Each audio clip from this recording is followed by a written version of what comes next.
So yun nga, we're heading into the drafts. The first ban will be into the Happy Feet Emperors. So yun nga, Snapfire easily banned out against LPE Eagles because to give it a feedback, it is in the meta currently. Tapos, LPE, they have 100% with the Snapfire and the Faces Void combination right now. Tsaka yung mahirap kasi kapag Snapfire yung makukuha rin dito ng Eagles, lalo na yun nga, kasama yun sa mga 100% na win rate nila. Si Snap kasi kahit sa ang role, pwede mo ilagay, adjustable hero, pwede mo siyang gamitin sa mid, pwede mo siyang ilagay sa... So, pwede rin mo rin siya ilagay sa off. So, hindi ka sure kapag merong mga dapat mo iba na susunod or pwedeng ma-mind games kayo doon ng kalaban nyo. Totoo. Yung versatility ng mga heroes talaga, it comes to factor on how they play. Of course, another ban from the Eagles is Vengeful Spirit. I think the main reason why is they're trying to avoid the Drow Ranger, yung Drow Ranger combination with the Vengeful Spirit. I mean, a playstyle such as LPE, if there is a Drow and a Vengeful, sobrang bilis lang naman sila easily dominated inside the game, especially since nagja-jump in yung style ng Eagles. Naman, on the bans, we have the Bloodseeker for Happy Feet Emperors, and answer by the Eagles is Batrider. Yung mga picks natin, right? Para naman siguro dun rin sa Vengeful Spirit. Kaya ka rin nagbaba ng Vengeful Spirit kasi masakit rin siya pagdating sa laning phase. And marami rin kasi siyang nagagawa. Lalo na kung yung team nyo mahilig mag-pick ng Faces Void. So, meron kasing saving capabilities si Vengeful Spirit para mainis or tama, yun yung term. Mainis. Mainis, yeah. Papatilt lang, no? Oo, pamatilt na. Inisip ko ba yung better term? Ayun, para dun sa Faces Void, meron kasi siyang swap out dun sa Chrono. Pero for Happy Feet, kinuha nila dito yung Magnus and Enchantress. Pero Void, open pa rin dito sa game na to and nakuha rin ng Eagles itong Tiny. One of the beta heroes rin ng ating patch dahil si Tiny, pag nilalagay mo siya sa position 4, ang binabayaran talaga sa kanya is yung mga rotations na pwede niyang ibigay dun sa team. Totoo. Tiny Airlines, baka ito yung gusto ng Eagles ngayon. That maybe they want to go for the Tiny Airlines. I mean, you can still put Tiny in the middle lane if gusto mo talaga, if the team wants it. Tiny, like you said, is the same as Snapfire. Super versatile hero. I mean, hindi naman siguro offlane, pwede naman, pero currently in the meta, he's being played as a position 4 or a mid laner, and that opening itself is sobrang nakakasakit sa ulo. So, there we go. Last auto group playbook Esports, the Eagles open up with the Winter Wyvern, with a second pick with a Winter Wyvern this time. Parang ito na nga yung position 5 nila. Ito na rin siguro yung sagot nila dun sa RP ng Magnus. So, pwede mag-counter-initiate si Winter Wyvern kapag na-RP yung mga kasama niya, sustain na rin for their team. Yun nga, Winter's Curse kapag meron na RP. And ina-avoid rin nila dito yung makuha yung Faces Void Kasi nagdadalong isip sila kung makukuha ba ng Happy Feet Emperors etong Faces Void. Pero pag kasi merong Winter Wyvern, same mechanic lang siya pag sa Void Kapag nag-chrono ka, isang Winter's Curse lang, di ba? Hindi masasayang kasi yung chrono mo So there we go. So ito nga nagban yung PA, of course, instant answer ng Eagles knowing that meron ng Magnus amplifies the farm of the PA. It's a common knowledge already with the Empower. So yun nga, a better ban coming in from the Eagles, pero this time Happy Feet Emperors, they ban out the Pugna. Bakit nga ba Pugna? Is Pugna a main problema para sa nila if ever merong Pugna? Enchantress kasi sila meron nga. Nga pala yung Enchantress. Tsaka bukod doon, yung sustain kasi na pwedeng rin ibigay ni Pugna. And kapag kasi magte-take ka ng towers, di ba, malaking tulong rin si Pugna. So, siguro yung Dekre, di ba? Kasi meron, nasa kanila yung mga big ultimates mabilis rin na wave clear coming from Pugna, di ba? Masasayang lang din yung mga alaga dito na Enchantress. Mabilis niya lang din mapapatay. So that's true. Isipin mo maging swerte pa yung Pug na makakuha ng Arcane Rune almost every 2 minutes or ganun. So meron na silang Arcane Rune, sobrang bilis siguro mag-push. So right now, they do ban out Vector for the Eagles. They don't, eto na nga, like I said, Eagles don't want to play the super long game against their opponents. You ban out the Spectre that's gonna be dragging the game for the longest time. And of course, nga naman, if you're choosing out your position 5, sobrang lambot, or maybe baka mag-sniper yung Eagles dito, kaya they're trying to avoid the Spectre. Kasi ito yung hero na sobrang bilis mag-jump in sa backlines eh. And you wouldn't want to risk more of your heroes going back to retreat para lang i-save kung sinong hero na nandun. So I think the ban for Spectre is pretty good from the Eagles. Draw rin. Pwedeng mag-draw sila dito kasi nagtanggal sila ng Spectre. And yung sa PA kasi, sa Spectre na ban, maganda rin siya for Eagles kasi meron nga Magnus eh. Merong magbe-benefit sa Empower kapag binigay nila yung PA and yung Spectre. Hindi natin pwedeng sabihin na talagang late game siya kasi merong Empower eh. Mas ma-amplify or mas mapapabilis yung pagpa-farm dito ng Spectre on ng PA. Pero for the Eagles, another big ultimate coming from them, Tidehunter with a Ravage. Alright, currently it's a draft ng Eagles. Okay, there we go. Easily, Rubik counter. Oo, I mean, Rubik game na talaga to eh. Kasi ang daming magandang spells na pwedeng kuhanin eh. The Cold Embrace is a big factor too, pero the problem with the Eagles right now is I think they're super cooldown reliant. They have to play around Ravage. They have to land the Winter's Curse properly kasi if there's gonna be a miscommunication from this team, from the Eagles, they could cast Winter's Curse into the Ravage. I mean, siguro, they're a pro team naman, diba? It's a given, pero miscommunications are still there. And I'm just hoping right now for Eagles that they will be executing yung mga big ultimates nila pero hindi naman masayang. And with this Rubik answer from Happy Feet Emperors, parang magiging 50-50 ata yung pagpasok ng Tidehunter dito eh. Or kahit nga man lang yung Winter Wyvern. Pero kasi, ang maganda naman for Eagles, yung dalawang supports ng Emperors, medyo malambot. Kasi di ba Enchantress at Rubik. And possible na hindi nila sobrang ma-own yung lane kasi hindi naman ganun kalakas si Enchantress pati si Rubik pagdating sa laning phase. Yeah, Enchantress has been buffed after the patch 7.26. So yun nga, Eagles pop in the Juggernaut. I mean, it's an easy counter. Kung meron nga Enchantress nga naman, easily Omnislash, di ka na mo problema. If it take too long para mapatay yung Enchantress, it negates yung power ng Untouchable. If you go into the Omnislash, especially you're in the backline. For Happy Feet Emperors naman, I think this time they'll be drafting out a position 1. Para sa'yo rin, sino ba ang pwedeng maging position 1 that Emperors can draft out here against the Eagles? Sa totoo lang, hindi ko pa alam eh. Kasi yung Juggernaut, maganda sanang pick for Emperors. Kasi magka-complement ka doon. Pero AM sila eh. AM? Anti-mage, of course. Meron ng Magnus eh. Pero with the AM pick, tapos yung hero sila, Enchantress, Rubik, Magnus. So, farming game talaga to para sa Emperors.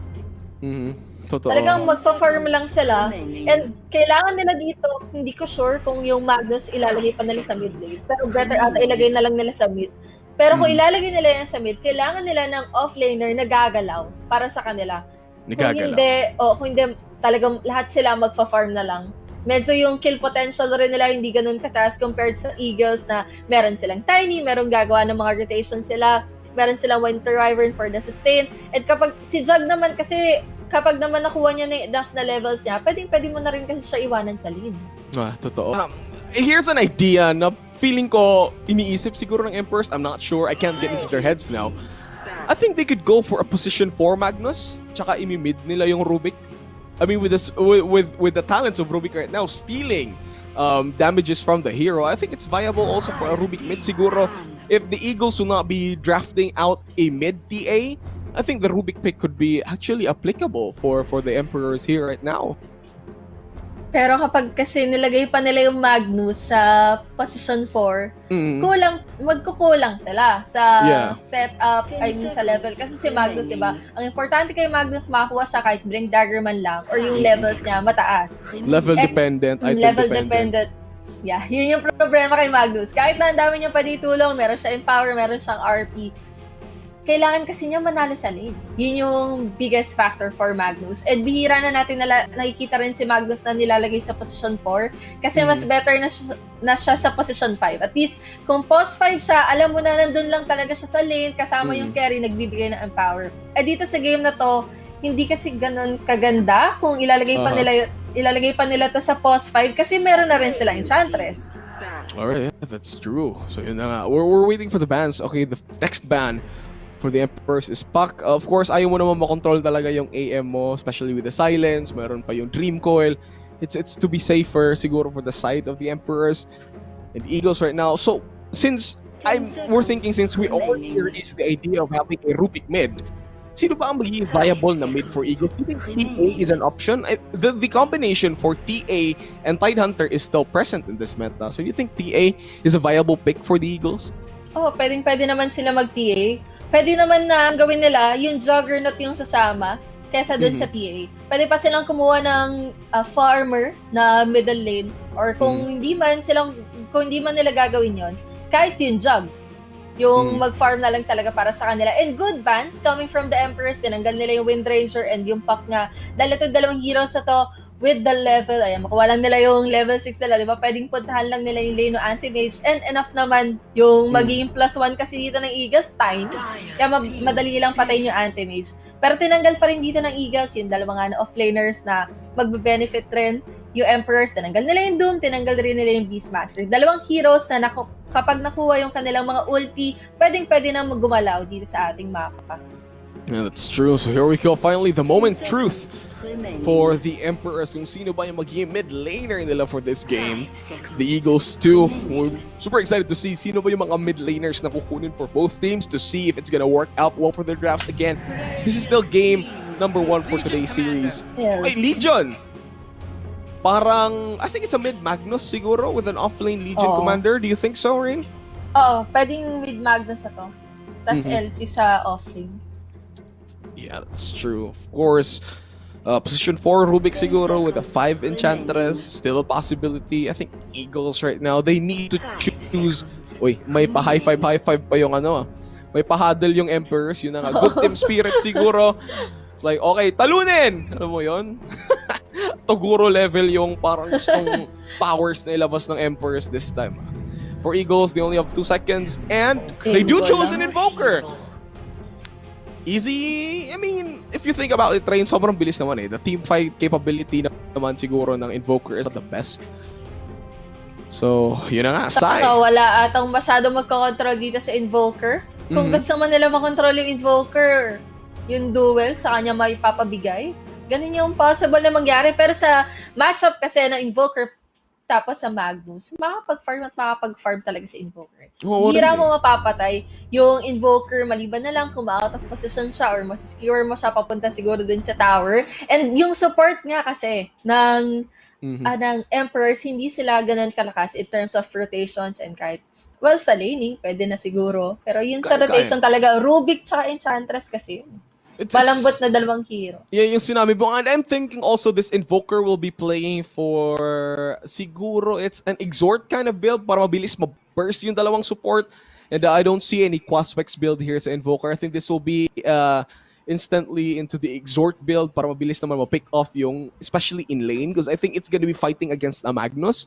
And I think with those drafts in mind, we're pretty ready to head into game number 1. So Rain, depending on the drafts and for both teams, paningin mo sino ba? I mean, just a prediction. Sino ba paningin mo ang kukuha sa game number 1 this time? Well, para sa akin, mas madali execute yung lineup talaga ng LPE compared sa lineup ng HFE. Depende na lang yan kung kaya bang i-prolong ng HFE itong game na to para madala din sa peak ng anime. Alright, there you go, ladies and gentlemen. This is game number 1. This is Happy Feet Emperors versus LPE Eagles again. The Nationals is again. This tournament is under the supervision and regulation of the Games and Amusement Board. So there you have it, ladies and gentlemen. We'll be doing the roll call for the side of the Eagles. We have Prince with his position 1 Juggernaut, TMV with his position 5 Winter Wyvern, Sai with a position 2 Invoker, Hero with a position 4 Tiny, and Rupido with a position 3 Tidehunter. Para naman sa HFE, si Zenki sa kanyang Enchantress, Samael sa kanyang Rubik, Zerg sa Anti-Mage, Bob sa kanyang Magnus, and Ryu sa Legion Commander. So mid lane to na Magnus and yung offlaner nga natin, yung Legion Commander. So there we go. So gusto ko na sana makita yung mid Rubik pero parang ayaw talaga nila. Wanted to see that one happen this Hirap time. Ang hirap maglagay ngayon ng Rubik sa mid. Siguro if you could if makita mo siguro kung sino ba talaga yung mid laner for the opponent team, maybe hindi, Dreamer lang talaga. Gusto ko talaga makita ng Rubik na mid. Or siguro, pwedeng mangyari yun kapag hindi sila last, or last pick yung Rubik, tapos yung mid, mapipick na siya ng pang-apat. Yung sa fourth pick, gano'n. Yan, possible yun, mga cheese strats. So parang pero sobrang layo ata. Parang risky pa rin, no? Oo. So there you have it, Cirque being right-clicked down to Oblivion, but aside that, the Eagles, they do get 2 bounty runes for HFE. Looks like the Eagles too will be having 2 bounty runes. It's a 2-4-2 for both teams. And again, here in the mid lane, it's a Magnus versus Invoker. The best of both worlds. Yung mga, alam mo yung mga signature mid lane heroes na nakita dito sa block nga, parang it's gonna be going into the side of the Magnus. And Invoker this time, queuing for a quest build. Oo, pwedeng mag-quest na lang siya dito talaga. Sustainability rin eh. Oo. Hindi kasi kapag quest din siya, mas makakagalaw kasi siya sa mapa eh. Compared kapag nag-exhort ka. Exhort? Oo. Parang sobrang Sunstrike reliant din, no? And if you think mga professionals to, alam nila na may Sunstrike na paparating, they know it's there. They're just gonna dodge it like crazy. So yun na nga. It's we're seeing here our top mid and bottom fights, and currently in the lineup, I think there's gonna be a lot of action happening into the bottom lane since there's a Rubik and tapos meron pang Legion Commander. The overwhelming odds could easily try to bring down the region for both Juggernaut and the Winter Wyvern in this lane. Pero iba yun nangyari Level 2 na si Bob dito, and yung last hit send din siya 4-6, samantalang Invoker 1-1. Yun lang talaga yung problem mo sa Invoker. Sa una lang talaga, mas mababa kasi yung damage eh. Sobrang hirap mag-CS, pero once he just goes in, parang siguro just a few jungles right here and there para makuha niya what he needs, he can easily rotate naman, diba? If you were Invoker, I mean, it's expected. Have you seen, pero paningin mo, is it possible siguro for the Eagles to have played a position 4 Invoker? You know, toss forward over to Zenki with the anchor smash, pero I think there will be lesser damage, but the right clicks will get it there. Rupido lands the first blood into Zenki. Akala ko di ngayon kaya eh. Kaya siya kasi Tide Hunter Tiny. Yun lang yung sinasabi ko kanina, na hindi ganun kalakas sa pagdating sa lane. Pero makataas naman Invoker. And there's minus armor too if you think about it from the anchor smash. Sobrang lambot na talaga ng enchanters this time. Nga, ibang-iba pala. It looks like Prince will be kited here as much as he can. Telekinesis forward by Samuel. He does have the Omni Slash right there, but it's not gonna work out. Will he roll forward? No, but the right clicks are there from the Rubik Prince out of the game. Okay. Kahit ata umikot siya dun eh. Oo nga eh. Patay na rin talaga. And kung hindi nyo masyadong kilala si Samuel or si Owa, so isa yan sa mga best heroes niya, yung Rubik. So even better. Kasama yan sa mga notable heroes niya sa position 4. Pero mas position, kasi siya talaga yung role niya nasa 3, 4, 5. Kasi yung alam ko, yung last niya nilaro, position 5. So this time is adjusting, parang magpo-4 siya. I think yung position 4 and 3 is parang same lang. They make plays. And I think as a Rubik, parang makikita pa rin natin ang powers ni Owa or Samael playing the position 4. Maybe he can incorporate some playstyles niya pagiging off-lane. Baka madala niya rito in this fight. Uy. Second try na yun, hindi niya talaga mahila. Oo. Well, it still worked out. Yun na nga, parang yung Invoker naman natin slowly catch up with 11-5 CS already against an 11-8 Magnus. It's working out for the Invoker. Parang nagka-catch up naman. Nakabawi naman siya. And sa top lane, maganda ginagawa dito ni Blinking Cirque. forward from Cirque. The slowdown from the Enchantress is there with more right clicks. Cirque will get this Tide Hunter down into the deeps with you, baby. Bottle refill ata to. Bottle refill lang. Easy. Pero kahit kanina pa, yung napansin ko sa ginagawa ni Cirque, talaga nakikipagbatuan siya ng right click. Runes will be here, but it's not in the bottom lane. It's on the other side of the map. Ay, nakuha pala yung double damage. It's in bot right now. Nakuha niya. So there we go. Buti na lang. Parang swerte yata tong si Bob sa runes, no? Alam na alam niya nasa bottom. May mga ganyan rin talaga ng mga games, no? Yung tingnan natin kung si Bob ganun. Kadalasan talaga, para sa kanya yung rune. Ayaw mamigay sa iba. Yung itinidhan ng mid laner talaga. This time, Enchantress already with the first roll. Necronomicon that he's gonna be taking. Meron tong net. Naku, may magandang farm siya dito. Oh no, Rupido's gonna spot this out. Makikita niya talaga to. Just a few anchor smashes, he would be able to clear this wave. Pero sobrang low niya dito This anti-mage could blink forward. The slowdown from the Enchantress is here. Rupido with the body blacks from the troll is there. Summoner goes in for the net and Cirque will get it down. Lands it perfectly. Hero even goes for the toss. Pero wala namang kwenta bottom lane. However, Eagles has to run away. The Winter Wyvern will get through the trees. He will survive. Prince right there with the Blade Fear will try to go for Samael. Samael try to rotate forward. But the Winter is there. The Winter Wyvern tries to get it down. But the instant revenge from Enryu will get this pesky Wyvern away from the game. 1-for-1 trade-off here in the bottom lane. Walang in favor kahit kanino man. And bounty runes. Yan, well, panalo pala. Meron naman kasi 2-for-1 exchange yun eh. Ay, oo diba nga na? 2-for-1. Napatay agad nila yung Tidehunter sa taas. Kaya yun yung sinasabi ko kanina na maganda yung ginagawa dito ni Cirque na talagang nilalapitan niya yung Tiny and yung Tidehunter. Kasi kapag wala rin namang mana yung dalawa, hindi rin naman mapapatay yung Enchantress sila eh. Kaya nagiging free dito si Zenki na gawin yung kanyang trabaho as an Enchantress. Overwhelming odds. Malapit yun Buti na lang walang support si Enryu that time. He's there, Prince. He will try to go. Arctic Burn will be cursed down by TMV with a Blade Fury from Prince. But this Enryu will not back down. He wants to slice away to this Juggernaut. Pero kulang nga lang. Not enough. He gets out. Wala rin siyang status dun eh. Oo, totoo. Tinry niya na yung laban. Oh, mid lane, however, Bob will try to skewer down. The RP is there, right into the tower, but he is super low. Backs up are there. Samael is also here. The right clicks until he needs his backward. With the Fade Bolt, gets it down. 2 down. What a clutch play from Bob right there. At eto na nga, yung rune sa kanya pa rin. Para sa kanya. And yung hindi maganda dito for LPE kasi mas ina-expect natin na sila dapat yung nakakagawa ng plays dito sa early game. Pero anong nangyayari? Yung HFE, magandang rotations coming from the Rubik and pwede pa nga nilang i-pressure dito yung tower sa mid lane. They are. They're doing more than that. Meron pa nga silang siege wagon dito eh.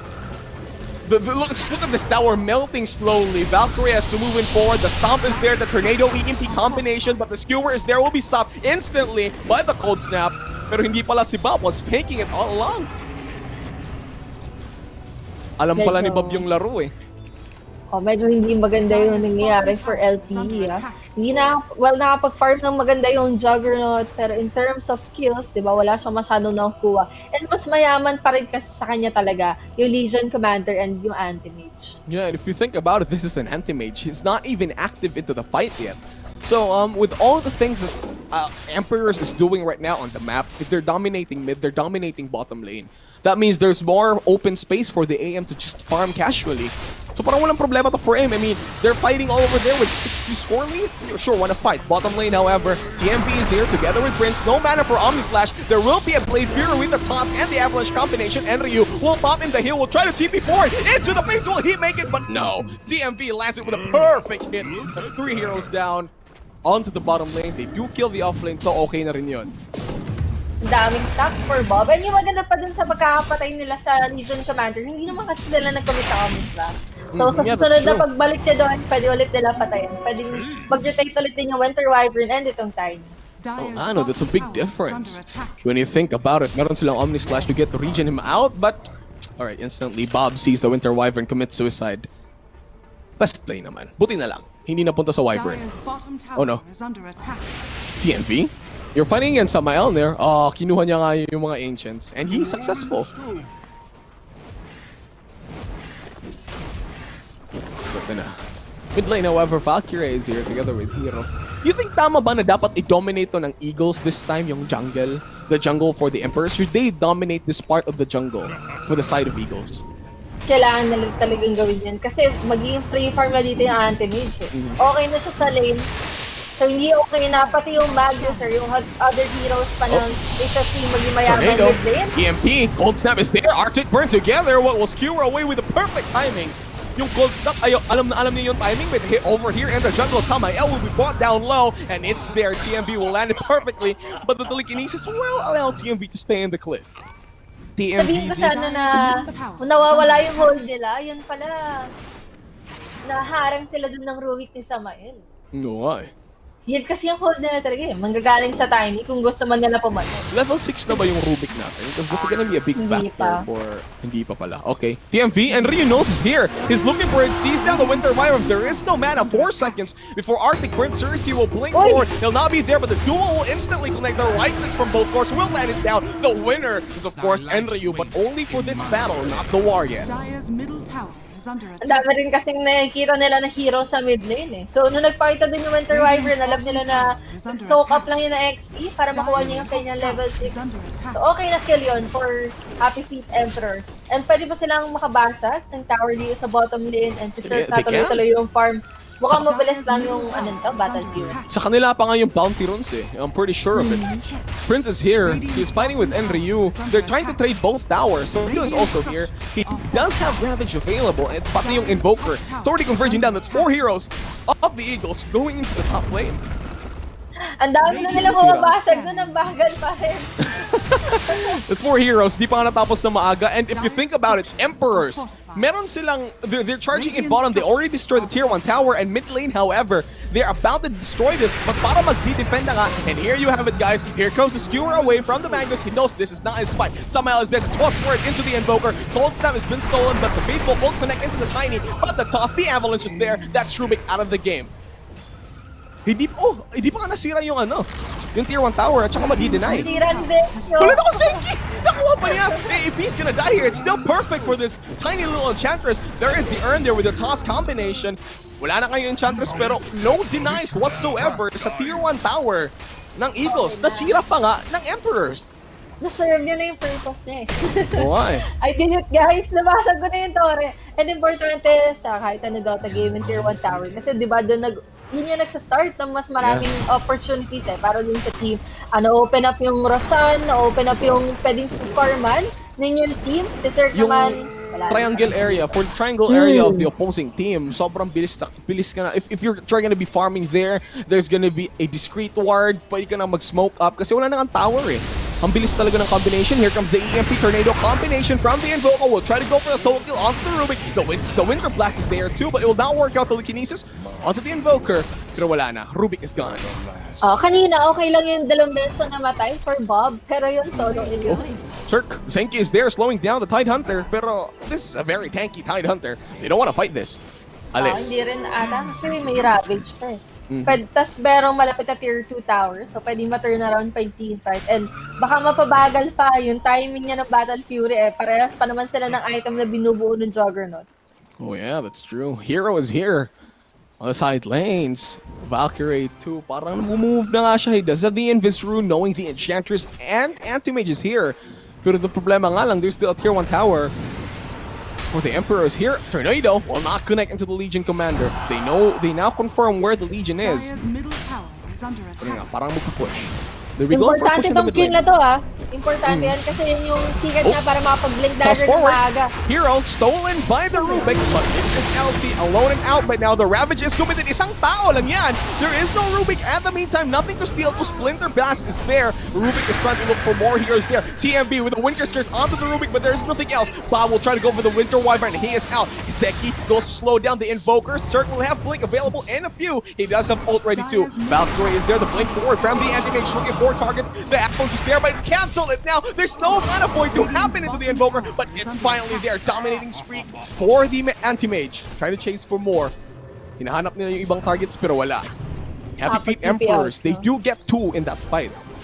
Pati ang dami nila na pa-commit sa Eagles sa ultimates. Napagamit na ng Winter Scarce, nagamit yung Ravage, pero sobrang tagal pa rin mapatay. Yan, napatay pa nila yung Invoker, which is good for them. Kasi yung Invoker dapat maging mayaman sa dito sa game na to. Kasi si Jug, Battle Fury build eh. So farming Jug. Pag-farm talaga dapat siya dito sa game. And yung Invoker yung sasama. Farming machine trip neto eh. Oh, they do see the Tiny. Pero wala. So, I mean, it looked good for the side of Eagles. Sila nga yung nag-initiate, di ba? Pero they just wasted most of their cooldowns. Yun, si Hero hinahanap nila. Skewer? Skewer? Oh, there we go. Stops down Hero. Just trying to right-click this tiny away. Finish it off with a paintball. Tamael is there. Legion Commander. He does see Prince. Omnislash. He will play Fury away. Is under attack. Wala. Sayang duel na sana yun, no? Pero meron namang backup sa likod. Hindi natatakot sa kanila yung Emperors. Wala naman silang mga cooldown pa. Winter's Curse lang meron. Oo nga rin eh. There you have it, Cersei. Meron ng Battle Fury. Our anti-mage is now Battle Fury proceeding into the Ancients. Hanap ng proper timing na ito. Instantly, of course, magmamanta na ba to? Do you think it's a manta build for Recta Manta ba to? Or magbabasher na lang siguro siya? For the AM? For the anti-mage. For the anti-mage. Manta na lang siguro muna. Kailangan niya yung Manta dito sa game na to para makapag-disengage siya. And freely na makapag-farm sa mga side lanes na hindi niya kailangan ng +1. So yun na nga. This is the time wherein the anti-mage is already perfect. Ito na nga, yung timing na anti-mage, it's already here. Yung Juggernaut natin, if we could only see his items, I think the Juggernaut has not also completed his very own Battle Fury as of the moment. Meron na siyang Fury, kaso mas nauna sa kanya nag-Fury yung AF. Kakadala lang sa kanya. Ang problem siguro rin for LPE or for the Eagles, yung Tidehunter nila hanggang ngayon, maglalakad siya kung gusto niya mag-rally. Wala pa naman siyang Blink Dagger eh. Oo nga eh, walang blink eh. Yeah, that's a problem right now. Since I think the distribution for farming sa Eagles is gonna be super hard. Kasi merong Tidehunter, this Tidehunter is not even going for a blink yet. Parang magba-Vlads pa ata siya. He's going for buffs. He's trying to buff off most of his teammates as of now. But will they make any play soon for these guys? So Rain, paningin mo, okay, actually there's an action happening. EMP Tornado combination, kahit nga mo Magic Stick, and Enchantress down with a duel over there, onto the Walang follow-up. perfect initiation from the Legion, the Ravage is there, stopping the Magnus in his tracks. Here comes the Windcurse Curse, Best is already committed over there right now. Here comes the Avalanche 4, trying to stop everybody, the RP will add it to, but no, the Tornado will come there, everybody down, there's nothing. HFE somehow tries to TP Blade form away, but they're trying to look for more. Omni/4, Tidehunter, the main target right now, going in forward for more, but then that's two people on the Omni/. The Anti-Mage, he gets the Omni/, perfectly, but the Cold Snap is there with the Vessel. They're bringing him down. Anti-Mage is here. Here. We're looking for this pesky little man. He does have Blink available in a few. He does have the Spell Shield going in. The Sunstrike will see him down here with the Blink forward, with the toss, with the Avalanche, with the combination. You will get 3 down on the side of the Emperors, and Eagles reign supreme in that fight against the Eagles. I mean, it's the Emperors. The Eagles did soar higher. Yun yung kanina pa natin na inaantay na team fight coming from the Eagles na magandang execution ng kanilang mga ulti na hindi kasi nangyari dun sa former na team fight nila. So ito yung ating replay. And makikita nyo yung ginawa dito ni Bob. Maganda sana yung RP. Pero yung start kasi nito, yung Omni/Slash din eh. Nasayang sa AM. Pero kahit nasayang siya, hindi na kasi enough yung teammates dito ni Turk para tulungan pa siya. Saka ang dami na nilang kinumit doon para ma-save. Yung Legion Commander nila. The main changer talaga is yung Sunstrike ni Valkyrie, knowing where the anti-mage is. Kung bilis ka makarespawn ni Hero eh. Andito. Okay, hagis niya lahat ng bato and that's it. That was the anti-mage out of the game. Kaya execution nila dun, di ba? After the Ravage, binigyan nila yung Winter's Curse para talaga hindi makagalaw yung Emperor. And yung fight na yun nag-start sa isang combination against an Enchantress. Duel forward from the Legion. Akala yun na yun. Tornado is there. Pero mayroong Bait Fury. Samael knows his play in the game. Nilaban nila na wala sila yung Enchantress. Saka kung uusapan lang na team fight, mas marami talagang pwedeng gawin ni Eagles. Yeah, totoo. Yung mga pinapanalo kanina nila na team fight, hindi naman magkakasama yung Eagles, or kung meron man, yun nga lang yung sa middle lane na hindi siya naging successful. That was a 1-for-1 pick-off. I think that's what's happening right now. But currently, for the side of Eagles though, they do not have their spells active, pero yung ginagawa nila, instead of being static and farming, nagpe-pressure sila. And they're not trying to play against. Parehas lang sila ng tinatarget dito. Makabasag ng tier 2 tower and makapag-contest ng outpost kasi malapit na mag 20 minutes. Yeah, that's true. You know, TMV, he's in the shadows. Naghahanap na ng perfect opportunity. Zenki, they will spot out each other. The slowdown from the Enchantress. Bottom lane na naman. Cirque is there together with Bob. Naghahanap ng mga targets. TP away. Forward from the Eagles. Pala. TMV looking for LC. But Wala silang nabasag. Wala silang outpost Sunstrike. Galing na mga Sunstrike ng Invoker na to He knows where they are. Hindi na tumatama pero yung vision was important.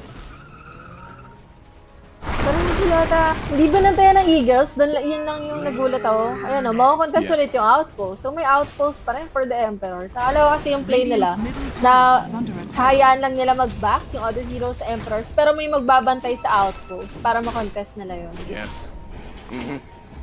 Rightfully so.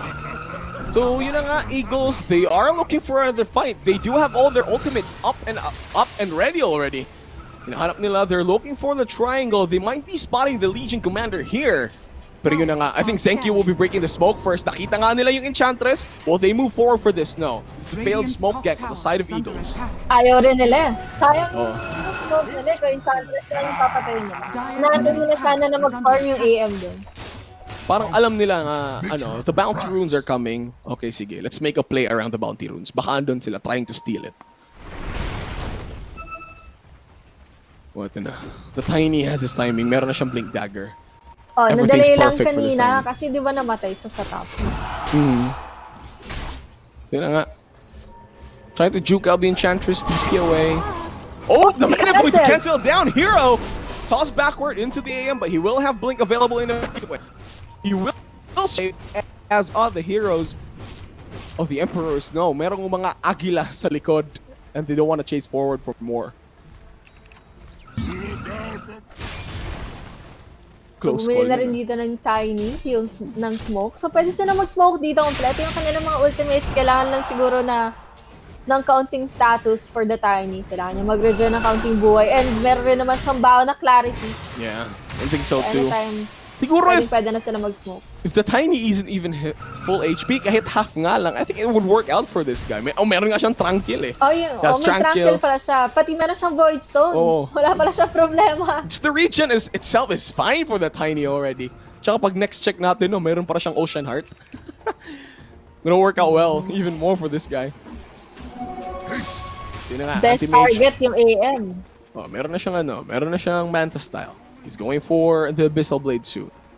Juggernaut has SY completed already. Tornado forward by the Invoker. Looking for heroes. No. Ito na nga yung trabaho ni... okay, this technique, what this AM is doing, it's called wood spanning. Ito kasi yung nag-fire nito is RTZ kasi instead of just farming, magsistick lang sila sa mga woods. And then if ma-confirm nila ilang heroes in that lane, that's it. That's the time he's gonna blink out and try to look for plays.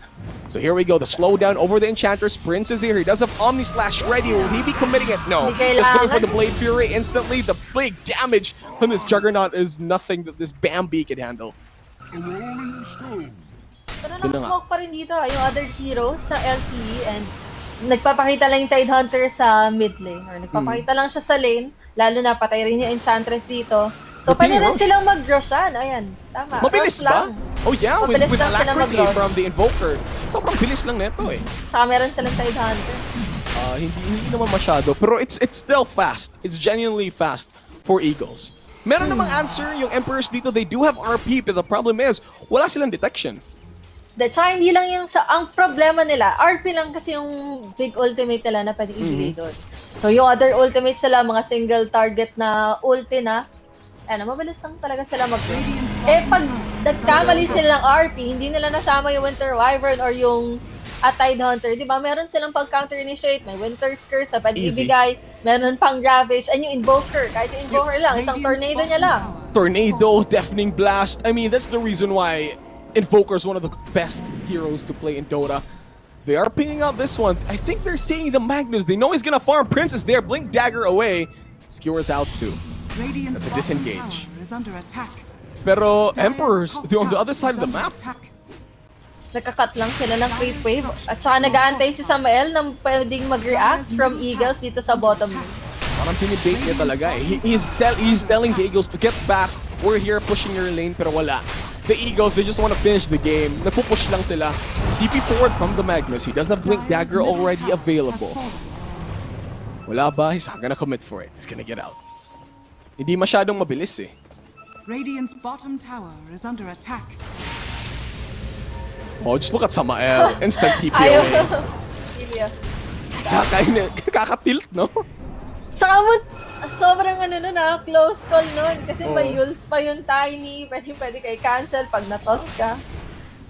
Ay nako, Samael. With a big boy plays here. prolonging the game lang. Kailangan lang daw nilang patagalin kung kailan sobrang active no kanilang anti-mage sa mapa. Or kung kailan kaya na lumaban. Anti-Mage now has his Basher. This could be a difference. Jump into the back lanes, look for the Invoker siguro, bring na lang ng dust just in case mag-Ghost Walk. I mean, that's some things that this Anti-Mage could do. Pero Or si wala, AM continue to kasi farm. sa teamfight sa ngayon, hindi mo pa sobrang maaasahan eh. Pwede siguro siya lang yung late na dadating doon. Or kung mauunahan nila, -1 coming from Enryu, mga ganun, makapag-duel siya na maganda. Radiant structures are fortified. Problema yung duel, no? Kasi it's gonna take longer for them. Saka yung follow-up nila dun. Kailangan nilang lumapit. They're pinging mid. They know the skill sets are there. Para nakita nila, okay, bilis mawala ng HP ng creeps natin. And they're pushing bottom now. For the side of Eagles too, they're pushing top. Pwede sila makipag-try dito ng tower. Kasi meron silang Aegis anytime rin, pwede rin silang mag-high ground. Yeah, I think they could TP too. Parang kaya nila mag-TP. But now, High ground talaga. Eagles, they just want to go forward. I mean, meron silang Aegis, might as well use it. Enryu is here, ready with the Blink Dagger. Kalukinis is backward over the Rubik. He goes in for the Skewer, but the Blade Fury is there. Quick hands from Prince. Hanap ng timing for Emperors. Well, there you go. The power of the Anti-Mage. Split pushing down in mid. Tamang counter spell lang. Dagdag counter spell lang, tapang. but- Pero basag to eh. Kapag Yeah, hindi mo this is out. Meron pang Siege Wagon na merong alacrity, and that's already tier 3 towers out. Splinter Blast is there going in forward. The Skewer will hit onto the Blade Fury. Guy over there, the Aegis is down. The toss from Hero with the combination. There is an Omni Slash available. They have to be careful. The RP is there, controlling down the Juggernaut, but the Winter Skirts instantly by TMB, landing down the Omni Slash is there. The stolen Winter Skirts trying to stop down the Tidehunter. There will be no Ravage for the meantime. There will be a big difference this time. Here comes the Glimmer Cape away from Prince. Tries to go for the Blade Fury. The Skewer backward onto TMB. Is going to be on the side of the team right now. But the rest of the Emperors are going to be in a lot of trouble as they will be chasing down the Eagles. Tidehunter down for the count. Cersei, he will go for the Manifold into the Invoker. He will go for the Deafening Blast this time. Overwhelming odds, spinning it down forward too. Disarmed for the meantime by the Anti-Mage. He goes for the Blink forward in, and that's Valkyrie out of the game. That's 3 heroes downside on the Eagles. And halos Emperors, 4. they will Kasi manage to napatay defend. nila Aegis eh. Oo. Halos 4 yun napatay nila doon. So, magandang kila coming from the Emperors. Nangilagad nila yung Juggernaut and napatay nila. Kinamitan nila ng duel. Doon sa second life, doon nila kinamit yung RP and mahirap na for the Eagles to disengage doon sa teamfight na yun, lalo na yung Winter Wyvern and yung Tiny. Binuhay na nga lang ng Tiny yung sarili niya. And namatay rin pala itong Tidehunter without committing the Ravage. Yeah, that's true kasi it was, like you said, Samael with the signature hero, Rubik. Yung ginawa ng Samael, sobrang easy lang. Instead of waiting for things, nag-steal siya ng Winter's Curse and stops the Tidehunter dead in his tracks. Maganda rin yung naging call doon ni Cirque. Ang bilis niya mag-blink out nung alam niya na mag-skill pa doon yung Invoker and nung alam na nila na wala nang pwedeng tumulog doon sa Invoker sa kanilang nabo. Oh, here we go. This Invoker is trying to look for place. Oh, my gem. Alam ko gem nila yan eh. Kasi yung Winter Wyvern, yung may hawak niyan kanina, tapos nalaglag niya doon nung namatay siya. Ah, buti nga lang nakuha, no? It's on the other side of the map. Oh, Mind Breakers for both teams. Magnus and the Tidehunter will see their all Mind Breakers through. Hindi lang kailangan hindi maging overconfident din dito yung Eagles. Kasi ang kailangan lang patayin sa kanila ng Emperors ay yung Juggernaut. Kapag napatay nila yung Jug, hindi ganun kadami yung pwede na ibigay na damage kahit na maganda yung kanilang mga ulti. Si Juggernaut pa rin yung main damage dealer nila. Ngayon ko lang na-realize, Cersei is actually Chris. Pabaliktad. Oo. Si Cirque. Tagal kong nag-gets eh. So I get it. His name's Chris and he's Cirque in the game. Cirque. Pero mas gusto ko yung Bob. Si Bob. Pag binaliktad niya, Bob pa rin. Bob pa rin. Walang pinagbago. Oh, there we go. So yun na nga, it's a 50-50 game already for both Eagles and the Emperors. Parang gusto ata bounce back ng Emperors instantly against the Eagles. Smoke play from the Eagles. They do have their big ultimates ready already coming in forward.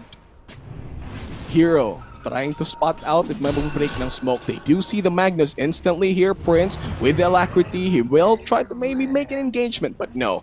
Ayaw nilang i-break yung smoke. Hero looking in the back lanes. On the other side of the map though, TMV with a vision. They do see the LC, the toss forward. Avalanche committed already instantly to Zenki. But the heal is there, but the Omni slash forward with the Aghanim Scepter is committed by Prince. Parang naghahanap sila ng more targets, but LC is there with the Omni slash forward. That's the LC gone. That's -1 into the side of the Emperors. But they look for more. Wala. Oh, the buyback instantly from the LC. They do see TMV. They're trying to get away. Prince there with the Blade Fury instantly commits it down. Trying to retreat. Pero sayang yung buyback ng LC ah. Hindi, Sayang okay ba? lang. Kasi walang outpost. Basher, forward, Prince, no mana, the mana point is there to follow it up. No, Chris, he will blink forward with the Winter stolen by Samael. The blink forward from TMV, he will buy back. Rupido in there with the Ravage onto 3. The Beaker strike is there to try to let as much here as he can. Not the RP, turn around with Bob, he wants to go for more. Juggernaut is out of the game. The duel into the Tidehunter with no damage already. Here comes the Winston Search from the TMV. He will go for the LC is dead and gone. Tornado by the Invoker will land onto 2. Will Eagles commit forward? No. It's the same for the Emperor. They will back out. But then Magnus is here, pops in the BKB, the blink forward from the Anti-Mage with the Abyssal Blade into the Invoker. But there, instantly with a Cold Embrace, TMV saving his mid laner, but it will be more forward again this time. No, there's no mana. Invoker is out of the game. Great very far, committed by the Magnus, blink forward by the Anti-Mage again, but I think he overstepped this time. No, Grace will survive. He will blink away. Kahit si Bob, buhay na buhay pa. Emperors making some big boy plays here in game number 1 of series number 2. And Eagles, parang na-warshock sila dun na. Ganda rin kasi ng RP. After ng stolen na Winter's Curse, yun na kasi yung time rin for Eagles sa lumaban. Lalaban ba tayo or hindi? Yun ang mangyayari doon. Buhay lang si Chris or hayaan na lang natin. Tsaka sulit yung buyback na ng LC. Kasi di ba ang ginawa nila, inantay nila na maging kampante yung Eagles na mag-take ng outpost. Tapos saka siya nag-buyback, hindi nila nakuha yung outpost kasi napilitan sila mag-back. And Rain, pinag-usapan natin to kanina. Cirque. So, nagtatak na yung Chris eh. Cirque. He's not the type of carry na nagpa-farm lang. Nakita mo yung kill participation niya in the player comparison? It's showing here already. Nakakuha lang siya ng Abyssal Blade. Gusto niya mag-blink eh. Hindi naman siya nahirapan sa lane niya kung tutubusin. Masaya pa nga siya dun sa lane niya, ka-lane niya, Tidehunter, pati tayo. Siya pa yung lumalapit. Tsaka ang daming mga misplay ng Eagles dito sa ating game number 1. So, kahit gaano kaganda yung draft, kung hindi niya ma-execute na maganda, wala pa rin mangyayari. And yeah, that's true. Ang best target bukod sa AM dito, papatay rin talaga muna nila yung Rubik. Kasi yung Rubik dito ni Samuel, ang daming ginagawa. Maganda yung mga stolen spells, nakakatulong rin talaga siya sa teamfight. Yun yung dahilan kung ba't napatay rin nila yung John. Yeah, he knows that he has a Winter's Curse. Di siya nag-steal ng iba. He's looking for the perfect opportunity to get it. And to add it more, Samael, meron na siyang Blink Dagger. He can make plays already as this Rubik. Kung hindi nga siya nag-steal dun sa Tiny, tingin ko makukuha niya rin kahit yung Ravage. Alam mo yun, parang si Samael, yung mga players na pinili nilang ayaw magalingan nung una. Oo. Parang gusto niya, okay, laban muna. Let's give me some fight, boys. Parang yung sinasabi ng Rubik this time eh. But Bob, quick with the initiation. Smoke break is there. Prince will break it down instantly. The Aghanim Scepter with Blade Fury is there. The RP will be cancelled. Will hand out to the Omni slash guy right here, right now. Pero wala nga. BKB pops in forward, skewers away. Sa pilitan silang... Oh, another set of smoke. Alam nilang Roach is up. Ano Roach fight. Kung sino man nanalo sa Roach, well, kung sa Emperor sila yung makakuha, possible na mag-take ng rap. For Eagles naman, ganun din. Kaya importante ito kung sino makakuha. Ang problem na ng Emperors, wala silang RP. Yeah, they know. Eagles know, walang RP. There's no RP in the side of the other guys. But Zenki is here trying to turn around. Envy is there trying to go for the duel onto Tidehunter. Blink forward from the Tiny over there on the north side with the Tornado combo already. That's the Rubicon. Samael is dead. LC is there too, trying to run away, but the Sunstrike will let him down. Double kill for Sai. Here comes Sprints with the Blade Fury forward. Bob will get TMP on the sidelines together with Zenki. But the toss forward, the Avalanche is there by the Tiny. Hero will definitely flash to follow up with the Invoker, and that's Bob gone. Committed also with the Aghanim's Omni Slash, but this time though, Cirque! He's Tahimik playing lang. it now differently. He's going for the rap build. Rap play here at mid. Alam niya kasi Matitigil na pa nga. hindi na nila mako-contest yun eh. Wala naman silang RP. So, hinayaan niya na lang na mamatay yung mga teammates niya. Bahala na kayo sa buhay niyo. Kukunin ko itong tier 3 tower sa middle lane. And nakakupa siya na isang rack. Hindi niya ba Oh, no. tinitigilan He's na not alam niya stopping. na nasa rush pa eh. Hindi pa napapap yung ages Totoo. eh. Oh, but it's there. Zenki will be gone. Trying to make the sacrificial plays. Para makita lang. He's trying to give information that this is Roche. Ganto ka low and they won't get it now. But will Will this playstyle still work out more? Ang rest problem of the Eagles? nila, well, pabuhay naman yung ano. The rest Kaya of the nilang, Eagles will be trying to look for more damages. Papunta na sila na mid this time. maganda kasi yung wave clear na LC, pati ng Rubik eh. Cliff, 40 pa. 45 na nga. Best thing there and you. Buy back from the Enchantress. Prince, he does have the ages and he is confident with this one. Pero yun na nga, Sturk is not stopping. Nasa bot lane pa rin siya. Tamang tago lang, if TMV appears in his sight, kaya niyang patayin tong Winter Wyvern na to if just in the kill... hindi, nag-TP out siya.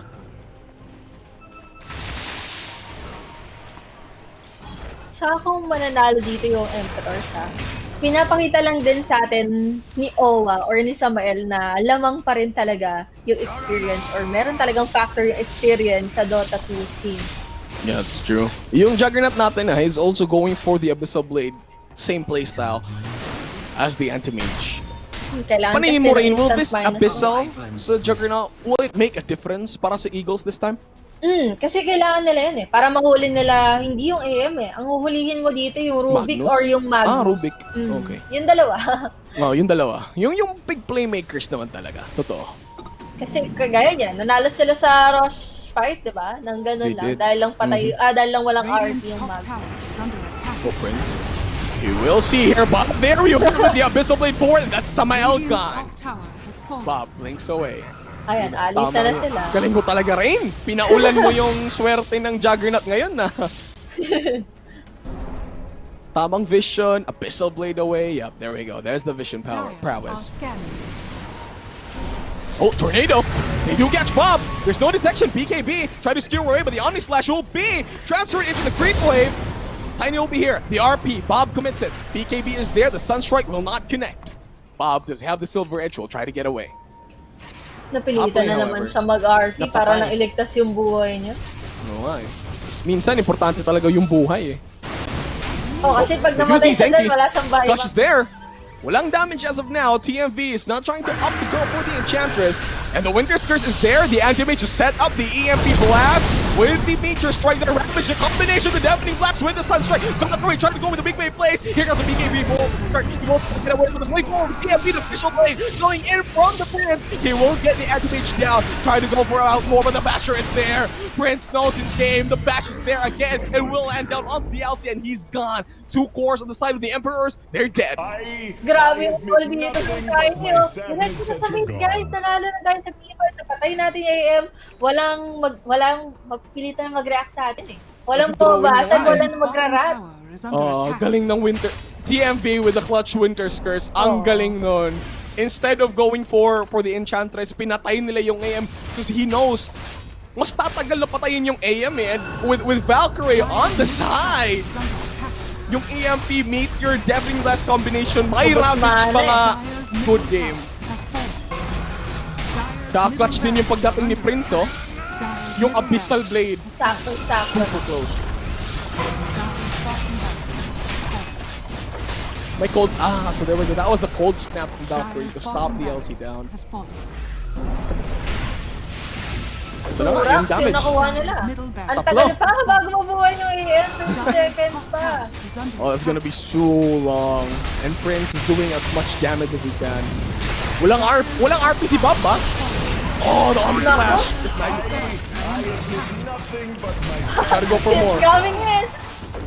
Nag-tip pa nga eh. top barracks has fallen. Here we go, Tornado will not catch to anybody, but that's the mission for the Eagles right now. Get as much rats. That's it. They're going for the jugular. They're going for the tier 4s now. Two seconds before the anti-mages here. Mega Creep's already on the side of the Eagles. Here comes Hero, tries to blink in forward. The Omni Slash right there by the Prince. It's not gonna be enough. Blade Fury stolen by Samael. It's not gonna be making that much difference. Prince going back to his mission. Anti-Mage is already alive and Valkyrie is there. Blink forward coming in from the Anti-Mage. Tries to go for TMP, but that's not it. Torpedo blinks in forward too, but the Omni Slash Aghanim Scepter on the Juggernaut. Goes to LC, but he will not survive this time though. Here comes the Prince forward again with a Missile Blade. The Sunstrike is there. The AA will try to get away, but the Sunstrike is waiting for him. And that's the Anti-Mage gone. It's 4 dead. And Eagles have soared high in game number 1. Parang pinapakita nila mas lilipad talaga yung Eagles kaysa mga Pink. Undefeated. There you have it. And your game 1 winners, game 1 of series number 2 is the Eagles. Game number 2 for LPE Eagles versus Happy Feet Emperors. The banning phase is here. Start off with the bans. It's a Snapfire, Vengeful, and a Magnus. Thought this, Miss Rain? Uy, tinanggal nila yung Magnus. Tapos kinuha nila yung Tiny. Yun nga. Yun nga yung mangyayari. So, tinanggal nga nila yung Snapfire, yung Magnus. Yan yung bans ng Happy Feet Emperors. Kasi, mamimili ka lang eh. Sa'yo ba yung Tiny or hindi? Or kung Tiny sa'yo, Magnus talaga yung mapupunta dun sa kalaban nyo. So, yung ginawa na lang nila dito, pinasimple lang nila yung equation, pero meron pa rin Bloodseeker na pwedeng kuhanin dito yung Eagles. So, ito yung question for the Eagles. Kung kukuhanin ba nila ng first pick yung Bloodseeker or hahayaan ba nila na kunin na yun ng Happy Feet Emperors ng second pick? By Bloodseeker, ano to, diba? Offlane Bloodseeker. Oo, Yun ba yung...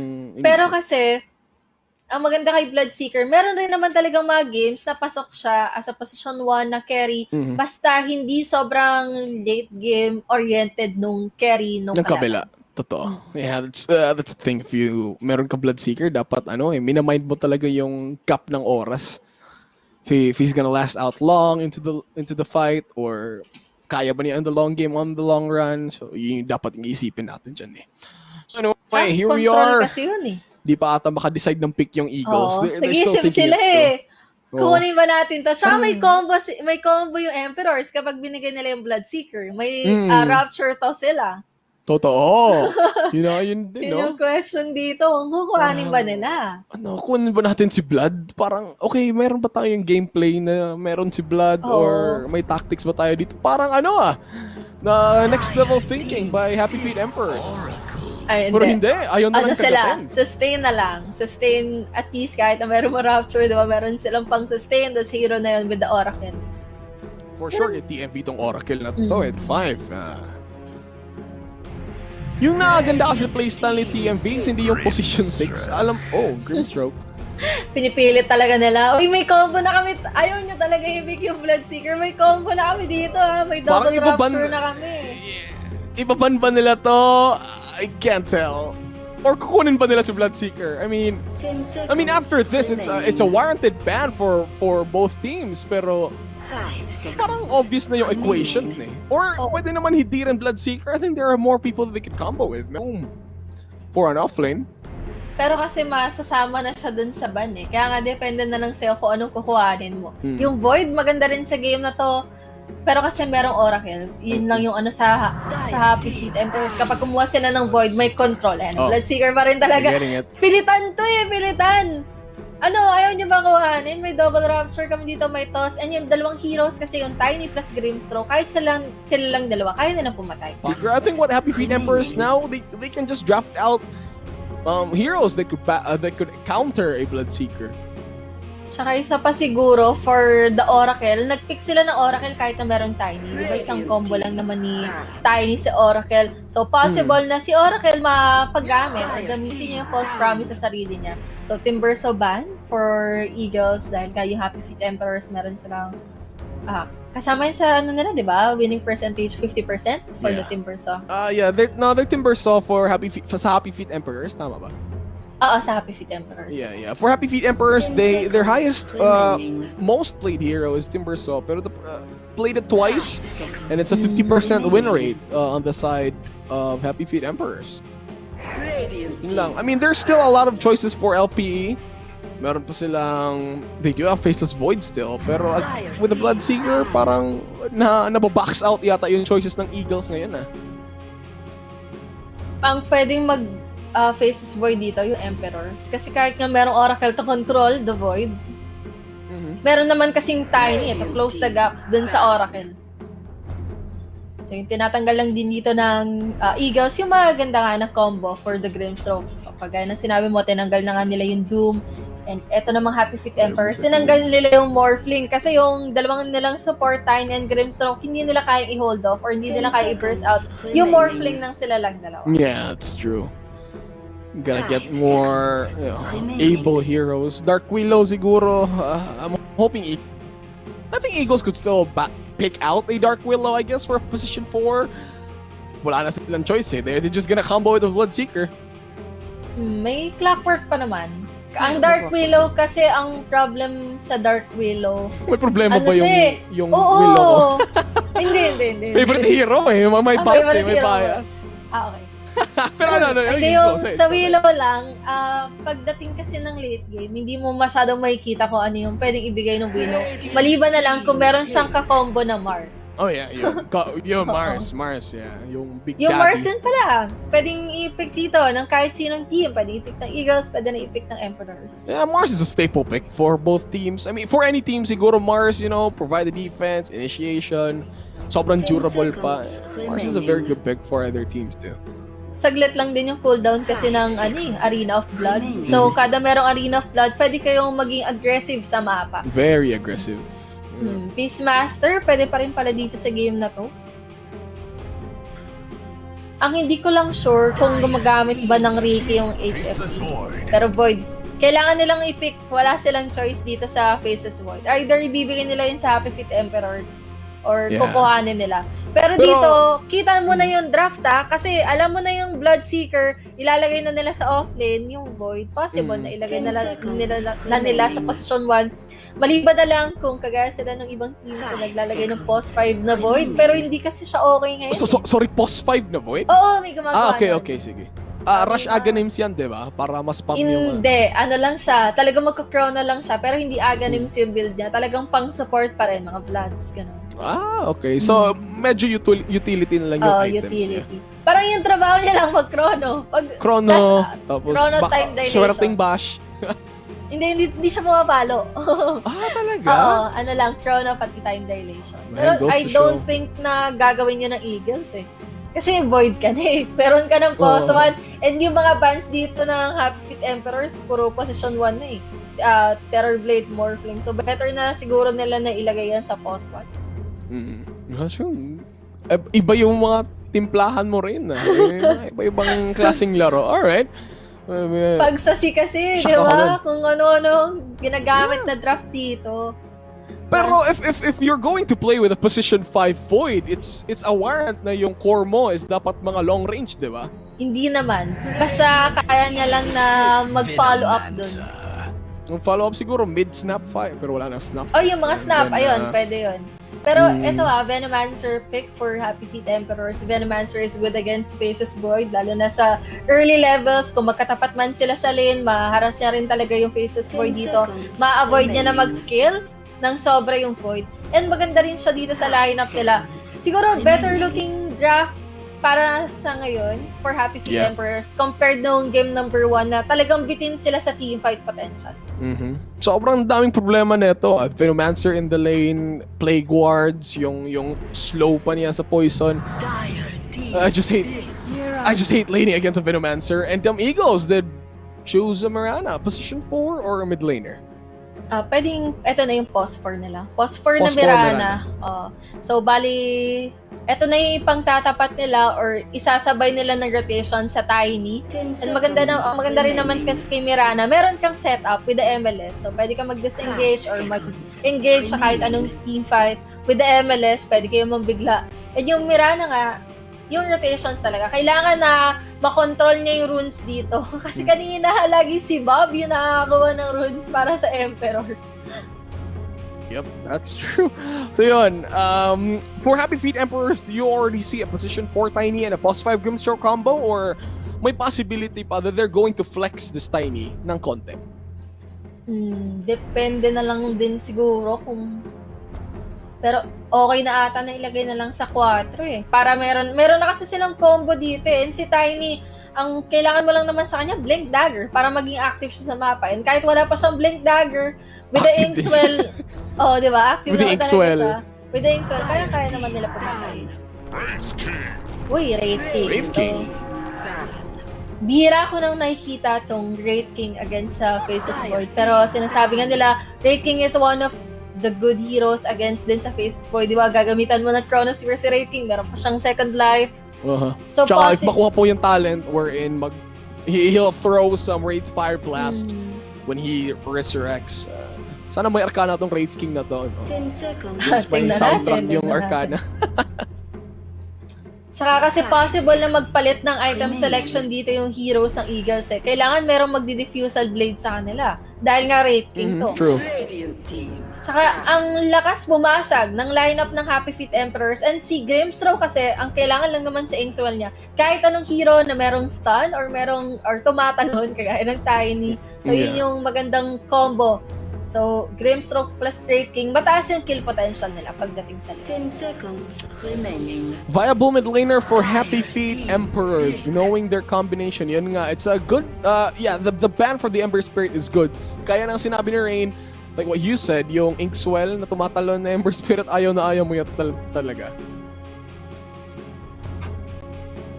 Pwede na ata standard na lang dito si Bob. Yung mga TA niya, pwede niya nang gamitin dito. Kasi pwedeng 5 seconds remaining. kung gagalaw naman sila, okay lang ata. Hindi, Void Spirit na lang. Even better. Even better, di ba? With the Void Spirit, yun nga, pasok pa rin siya doon sa Inkswell na combo, and hindi kasi siya masyadong magko-contest sa farm ng Wraith King. Kahit na sabihin natin na si Void Spirit, one of the dependent or item-dependent na heroes, kaya naman niya kunin yun sa kills. Saka yung importante kay Void Spirit, makakuha siya ng use, makakuha siya ng Aghanims. Na yung importante silence rin talaga. dito. Into factor silence against Faceless Void and a Marana. Yeah, that's very good. So yun na nga. Eto nga lang, Sorcery. wala silang control sa Storm. True, wala silang, Oo, maganda tong last pick na Storm Spirit. Wala surprise pick silang to sure na control sa Storm. Maliban na lang kung mako-combo nila yan. Or depende na lang sa Takbo skill ng laro. succession. Alright, here we go. Nakatapos na ng Happy Feet Emperors ng kanilang dakilang huddle. They finished out their huddle for Eagles. They want to maintain it just like, lone Eagles na mga kakahuyan. They want to stay on their desk and they just want to eliminate all the other heroes here. 50-50 ata ako dito. Dito sa game na to. Kasi parehas na Eagles and Emperors, maganda yung draft nila. Depende na lang to sa execution. And kasi meron rin naman Bloodseeker para i-control yung heroes dito ng Emperors, diba? Para hindi masyadong makagalaw yung Wraith King. And parehas lang din sila na malakas pumatay. So, pwede nating asahan na itong game na to maging sobrang aggressive sa early game pa lang. True. Here we go. Okay. Anything with the drafts, Miss Rain? Eagles or the Emperors? Yun nga, 50-50. 50-50 talaga. Hindi, force ko talaga na may 100%. 50-50 lang. Kasi ano 50 to eh, lang. may chrono ka, meron kang storm na wala masyadong magka-control, tapos meron ka pang sustain. Pero maganda rin kasi yung team. Parehas lang sila na merong team fight. At least mas kompleto ba ngayon yung draft ng Emperors compared nung game number 1. Marami silang pwedeng asahan na ulti or marami silang kill potential. That's true. There you have it, ladies and gentlemen. Game number 2 of the second series of today's match of the Nationals. Again, this is a reminder that this tournament is under the supervision and regulation of the Games and Amusements Board. Thank you, Gab. And here we are with the roll call for the Eagles and Happy Feet Emperors. For the side of the Eagles, Rupido will be your offlane Bloodseeker. Hero will be your position for Mirana. Your Minnow will be the Storm Spirit. TMV with the position 5 Oracle, and Prince with the Faceless Void. Ayan, para naman dito sa HFE, Cirque with the position 1 Wraith King, Bob with the mid lane, Void Spirit or position 2, Samael para sa kanyang position 4 na Tiny, Zenki sa kanyang position 5 na Grimstroke, and si Enryu for the position 3 na Venomancer. Oh yeah, offlane Venomancer is like one of the best, pero yun nga, kung sino yung mga kalane niya, lalo na kung melee, medyo mahirap, pero with the Faceless Void, I mean, he can time walk some damages here and there. 30 seconds to battle. mag-work out ba yan? Hopefully. Hopefully for the Void.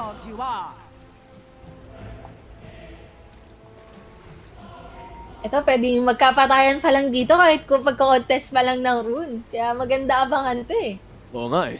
Especially with Venomous Gale sa Venomancer. Taas ng kill. Ito taas ng kill potential ng Emperor sa bottom lane this time. Tsaka yung laban talaga nila eh. Nilagay na nila yung timing pati yung Grimstone sa baba. Para lang mag-contest ng rune. Oo. Pero wala. Eagles, they're also on the other side of the map. Parang yun, contested against the course. Yun na nga. 2 for 2 bounty runes for each team. Ooh, TMV. Maglalakad na siya. He'll be going to the bottom lane easily. Looking for targets. Top lane, however, it's going to be the combination of Mirana and Bloodseeker. Top lane naman, it's going to be the Wraith King and the Grimstroke. And the mid lane, it's Sai. Storm Spirit versus Bob Spirit. It's battle of the Spirit Brothers this time. Kaso lamang. Lalamang ata yung Storm. Sorry. Lalamang ba yata yung Storm? Okay. Sige. Uy, may pause. Konting pause lang. With how things are going this time. Uy, ba't may lalaro ng minigames? Sa bottom lane, nakita mo si TMV, napilitan siya na gumamit ng Fortune's End dun sa Tiny kasi lalapit na siya. Malapit na siya, pwede siya matas. Pag isang tas lang sa kanya, out of position siya. Sobrang laki ng kill potential ng Venomancer, pati ng Tiny. Madali lang na... Venomous Gale ba yung kinuha ng Venomancer first or yung Plague Ward? Hindi Plague Ward. Plague Ward, Plague... Hindi. Pag Plague Ward kasi, nilalagay mo siya ng mga level 3 or 4, depende sa kalane mo. So this time, Pero kinuha niya yung Venomous Gale. Tama ba yung pangalan? Niya Venomous Gale? Hindi, yung pangalawa, yun minamax. Oo. Yung Poison Sting. Yung Poison Sting muna. Kasi mas masakit yun kaysa sa Venomous Gale. Pwede namang hindi max. Siguro sa laning phase, hanggang di ka umalis sa lane, yun lang yung ile-level mo. Pero kapag magpe-pressure ka ng tower, dun mo lang lalagyan ng Plague Ward. There we go. Thank you, Rain. ibang level talaga itong mga playstyle. Ay, simple nga lang. Pero well, that's Rain for you guys. The analyst for game number 2. So, Rain, I mean, you said 50-50 a while kanina. Pero this time, basing on the playstyle, not basing on the drafts from HFE and LPE, playstyle to ha. Sino bang lamakang when it comes to the playstyle? Sa playstyle, nakita ko na mas organized yung playstyle ng LPE. Okay. Pero experience-wise, makikita mo experience si Bagyong Chris. Kung tandaan niyo po yung tawag dati kay Sir and si Bagyong Chris, siya ni Owa or ni Samael. The best thing din for having a position for Mirana in lane is you get to secure range creeps eh. The experience going in for you and for your core is super viable this time in this patch. So I think the Mirana draft is actually brilliant from the Eagles. Kinukulit lang. Ayan, Poison lang. Level 1. Ito yung trabaho ng Mirana. I-zone out na lang si Zenki. Basta ma-zone out na lang. Panalo kaya to.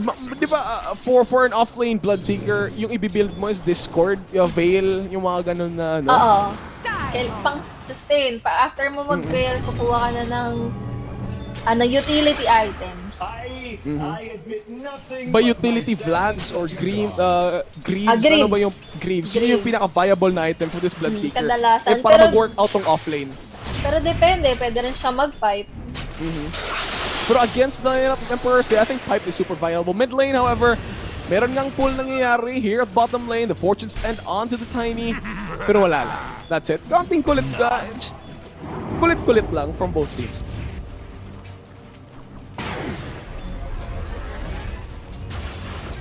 Alright, there we go. Mirana. Parang ready na siya he's about to make a play. Arrow is very viable. Will Bob eat this arrow this time? Hindi tumama. Konti lang. He will try to Astro Step. Or try to get more avalanche form from Samael. The toss forward onto Bob. There you have it. The tower is there, but then the rings from Bob will destroy the Storm Spirit. 2 gangs for both position force, and it will work out well. Pwede na lang patayin. Fortune's End from TMP will be there. The arrow will connect too, but then the sun coming in. But the Purifying Flames from TMP will nail this Void Spirit down. ganda ng bawi nila dun, ha? Tsaka kaya pala hindi tumama yung Kana dun kasi papunta na pala si Samuel. Hindi ko napansin yung Tiny dun eh. Papunta na pala siya, so talagang gagamitan ng Aether Remnant or gagamitan niya ng Aether Remnant yung Storm Spirit. Kaya pala siya naglakad papunta dun. Parang same idea na magagank silang dalawa, di ba? And then, turns out, nakalaba nga lang. Kasi sure stun yung Tiny. Oh, top lane, mid lane. Sai with a pull over to Bob. Bob is now in effect with the rest of the pulls. Lakas na stock dito para kay Rupido But Grimstroke will be there. Ito naman yung brush eh.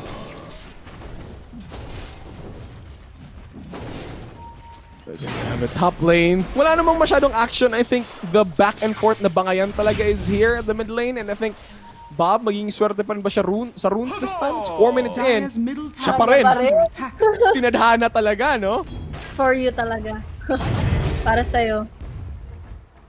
At saka sa mid lane talaga mag-start yung aggression. Kasi hanggat maaari, di ba, kapag merong Storm Spirit, ililimit mo yung kanyang, yung levels niya, makuha niya yung kanyang level 6. Eto na nga, na out of with the position Avalanche na. goes forward over to Enryu. The Plague Wards are there to slow down TMV with the Fortune's Head.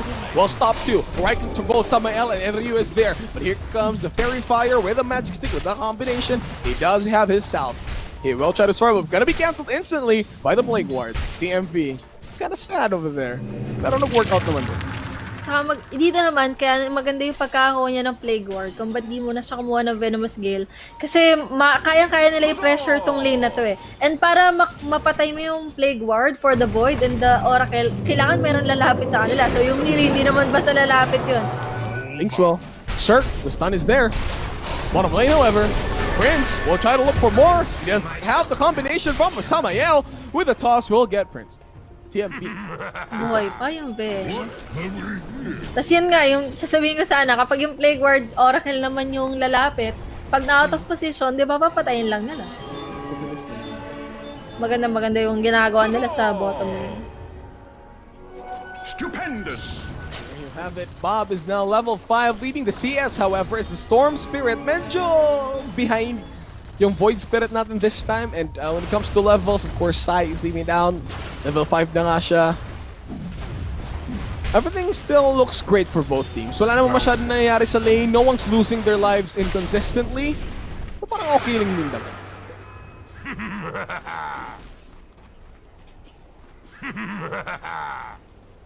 Rain, from both the position 4 sa both teams, Rain, sino ba dapat yung gumalaw masyado? Yung Mirana ba or ang Tiny? Parehas lang. Kailangan talaga nilang gumalaw parehas. Lalo na sa timing ng runes. Kaninong lane ba dapat sila gagalaw? Papunta pa sa offlane, but this time though, Samael with the Avalanche, he does have the toss ready. Great Fire Blast committed by Stern. Rapido is there with the Bloodkeeper stun. The struggle fight by Zenki will slow him down. They're trying to get down for more. Arrow will not connect. Rapido, he will survive. May konting difference lang pagdating sa rotation. Kasi yung Mirana, sa mid lang talaga sa pupunta eh. Or siguro, lang, middle lane. Astral Kaya set by ba? Bob. But Valkyrie there too with just the ult trying to go for more, but Bob pops in the magic wand. Valkyrie jumping for more, but the Astral Step is there, he goes in, but Samael with the Avalanche, the toss combination, there will not be much.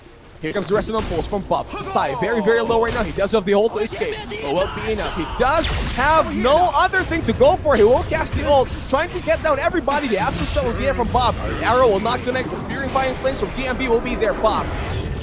Starfall committed with the Aether Remnant. He will go for more Purifying Flames. They will not get him. Bob TP's in the face and he will be safe. I admit nothing but my sadness that you're gone. Mas Close okay yun, yun for Happy Feet Emperors kasi nga napatay nila yung Storm Spirit. Maganda sana dapat patay na siya kanina pa eh. Kung hindi lang agad siya na-toss ni Samael papunta kay Bob kasi medyo malayo yung range. And yung plano niya sana na lang, ito-toss niya na lang malapit din sa Aether Remnant. Pero all goods pa rin naman para sa kanila. Napatay nila yung Storm, kapalit yung buhay ng position ko. It worked out. Support. Valkyrie is here, goes in for the Storm, jumping forward. Enryu, he doesn't fight so nobody, he will not commit it. I Oh, admit Purifying nothing Flames but right there. my sadness that you're Together with the gone. Fortunes and no arrow follow-up, Metal Creeps. Ooh, Astral Step again. runes will be showing. Top lane, bottom lane ba? Oh, Wraith Fire Blast again in top lane. The Thailand Phantom of Rage was Denki. Samuel is there with the Avalanche Cross combination, but this time Bloodseeker will survive. No, he's out. Yung burst ng silence ng ng Grimstalk. Sakit. Just enough. Sayang, yun na rin siguro yung sagot din sa tanong mo kung saang lane ba pupunta yung Mirana.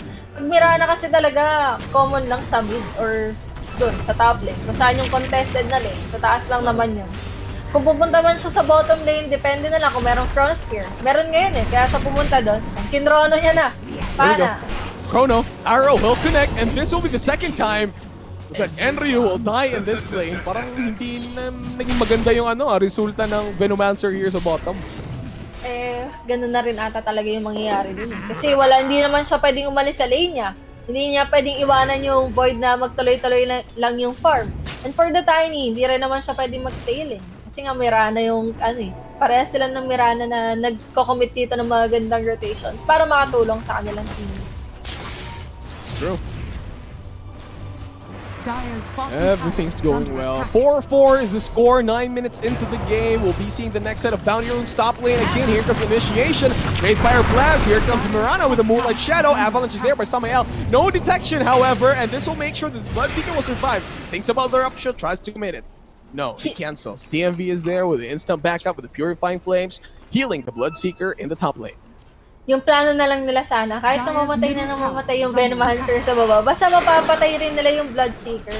Kaso ang hirap patay ng Bloodseeker sa taas Lalo na nga, di ba, magandang rotation coming from TMV, na-sustain niya pa doon yung buhay ng Bloodseeker. And good MLS coming from the Mirana, walang detection na dala itong Happy Feet Emperor. Samael is there. Avalanche, no. This one was not. Sai zip-zaps away. Rune ulit, Rune. Trying to contest the rune. Nandito ba? Wala Wala. dyan, nasa kabila. Sa kabila. But it's gonna be safe. Resonant pulls to commit on the creeps. O kanina rin pala nakakuha na si Sai ng rune. Nakuha niya yung arcade rune. Di ba hindi ba siya nakakuha ng rune kay Bob? Oh, why? Nakakuha na siya. Venomancer does have the Urn of Shadows already on his side. It's pretty good. Kailangan niya lang ng kill just to make this Urn of Shadows worth it for this team. Samael's to level 5. Hanap ng kill potential, pero against Faceless Void, parang imposible yata to Nakita siya? TP4 from the Bloodseeker on the bottom lane, parang gagawa ata sila ng play. Alam niya but the same dapat for yun, the na Wraith King is warded. already here. Under attack. So switch Dire's structures are fortified. Same concept sa Radiant's dalawang bottom heroes. tower is under attack. Dire's top tower is under attack.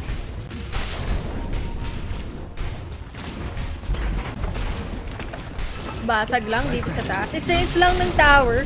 Pero kasi for Happy Feet Emperors, pwede silang tumuloy hanggang tier 2. Dire's top tower has fallen. Ganun na lang din gagawin ng LPE. Dire's Ayan, middle tower. But there is has smoke Ano to, play. parigasan? Kung sino magre-react, bahala na kayo. 5 tao yun ha. That's 5 people in bottom. Looks like they will be making a play in the storm. Dire's Phantom's middle Embrace is tower ready with is the under Avalanche attack. DOS combination. Storm is here side, doesn't know what's going on. There is HFE with the Avalanche instantly. The silence will be there. Zenki lands it perfectly with the Antler Remnant. That's gonna be it. And Bob with the Resonant Pulse will land downside. They do see TMV with the instant TP. Walang Nothing to pang-cancel. cancel them down. TMV will be out. Ganda ng play clutch nila yung doon. Avalanche Clutch yung Avalanche doon. Pati, nagpakita kasi, di ba kahit na 5 heroes sila na nasa baba, nagpakita yung dalawang heroes yung Venomancer, pati yung rating sa bottom lane. Radiant's Kaya middle medyo tower is naging under confident rin itong Storm Spirit natin na ituloy-tuloy yung Dire's pag-farm top sa tower mid. is under attack. Smart play nga yun, no? They do have the, meron naman silang scan dapat, pero I think, like what you said, medyo confident yung Storm kasi may dalawang heroes na napapakita sa bottom. Tsaka puno yung mana niya doon, na namatay siya. Oo. Oh, Discord is completed on the Bloodseeker now. Parang Eagles, they're sort of having a hard time in the early game. Alright, Sai is here, jumping forward, zip-zaps, here comes the pull onto the Wraith King. He does have a lot of mana, he will resurrect. Zenki is there on the back lane, silences down the Bloodseeker, but then there it is. Chronosphere is available, catches onto 2. They will go for the Wraith King first, he does have the mana, he will land it perfectly. Jumping forward from side, TP, doesn't coming up, the Fortress End is there. And there you have it, TMV will land the final kill on the Grimstroke. Good to kills for Eagles. Oh, nakabawi yung Eagles sa fight na yun Clutch Pati ito kasi, Chronosphere. timing na to eh. Timing na talaga ng HFE. Lagi na sila magsasama-sama. Gagamitin na lang yung kanilang mga combo. Yan, lalo na nga dun sa Inkswell. And kapag nakakuha sila ng mga significant na kills, sure, makakabasag sila ng tower. For Eagles naman, makuha na lang ata talaga nila yung timing for the chrono. Kumuha na lang sila ng significant kills. And nagawa naman nila yun sa bottom. That chrono was actually pretty good, landing everybody else inside the chrono except for the Storm Spirit. If nakita mo nga, di ba? I mean, just perfectly lang. Si Sai was there outside the chrono range. Malapit pa nga siyang lumakad papunta. Oo, malapit na. Tsaka si Bob, di ba? Nandyan si Bob. Radiant's Pero wala na top siyang tower is matutulong. under Di ba? attack. Kaya siya mabalik sa It's too late for Bob to do anything else. Pero nabasa So yun, Bloodseeker with the pipe, obviously, kasi merong Venomancer. Ano yun? Sorry. Magpapipe Radiant's yung top seeker? tower has fallen. Pipe. Oo, pipe. Oh, jumping forward from Zai, zip again. It certainly will be a lot of trouble. He does have nice ult right now. Arrow will land, Hero will get the final kill secure. Ito yung sinasabi ko na timing. Di ba kakagamit siya ng kanyang ulti, tapos 2 beses na siya namatay. Ganda nung hanap ng Eagle doon. At Moonlight Shadow pero may sentry. Radiant's courier has been killed. Pops. Radiant's middle tower is under attack. Oh, parang yung control na hinahanap natin from Emperors is nawala-wala na, no? Eagles are slowly getting it there. The Storm is a super strong hero currently. Wala pa sila makapag-deal ng maayos sa Storm na to, especially pag magka-tank na. kailangan talaga perfect yung timing nila dyan. Eh, paano kapag meron ng BKB yung Storm? Totoo. Yung Bloodseeker, the last time I checked, parang nag-perform siya ng pipe. Pipe ba yun or greed? Tingin ko pipe muna eh. Pipe, no? Against a Venomancer, I guess. Pipe muna before siya mag-ribs dapat. Ayan o, pipe. Ayun, pipe. Again, Enryu is here pressuring middle lane as much as he can. 15 minutes into the game, 7-5 is the score. 2K lead from Eagles. Here comes Bob. The Inkswell is there, landing with the TMB. Will land it perfectly. Sai with the zip step forward. He's going to lane backward from the Void Spirit. Trying to go down for more. TMB Prince in the back lane still. He will get it. False promise onto the ulti, onto himself, protecting him now. The silence is there for the Bloodseeker. Bob has nothing but to go forward now. And it's 2 dead at the side of the Emperors. Eagles making the score at 9-5 with a 1K lead.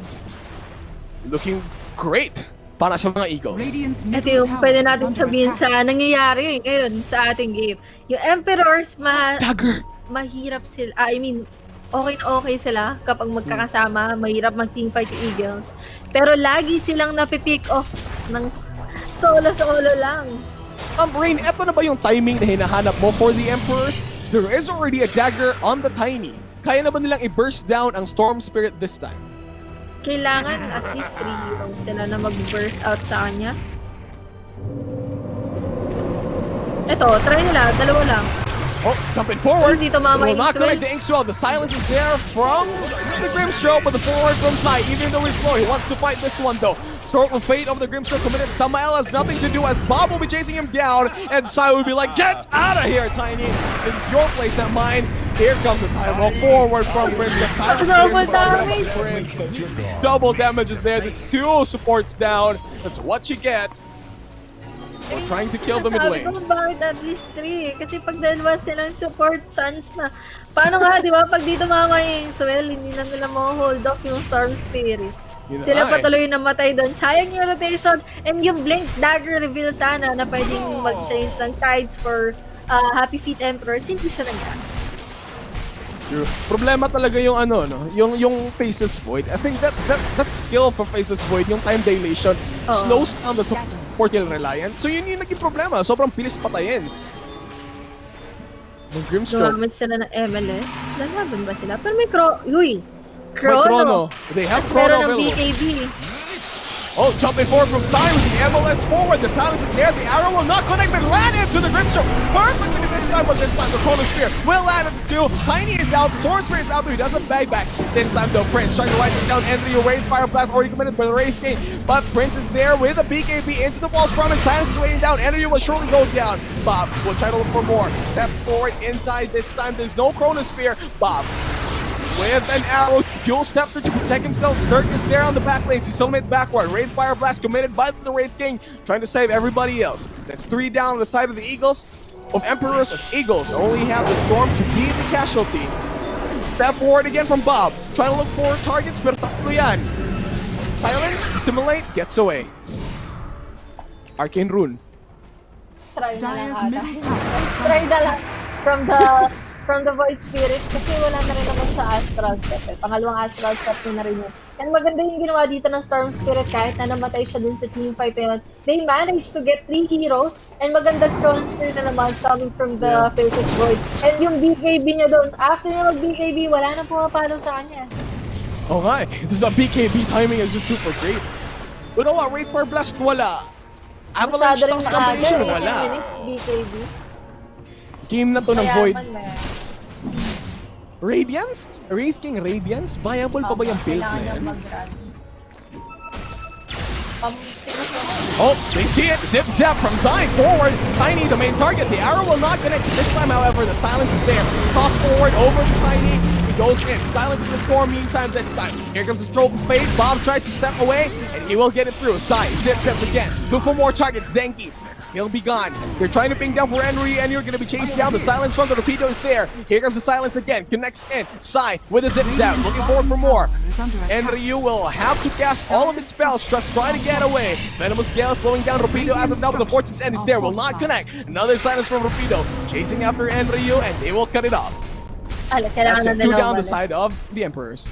Maganda sana yung gusto nilang gawin eh. Nag-fortune send sila dun sa Bloodseeker para kung matikitan niya, kaya nalang patayin yung Gunman. Pero hindi siya umaabot, hindi niya nalapitan. Pinag-connect eh. Man. Void Spirit, he's super far away from his Aghanim Scepter.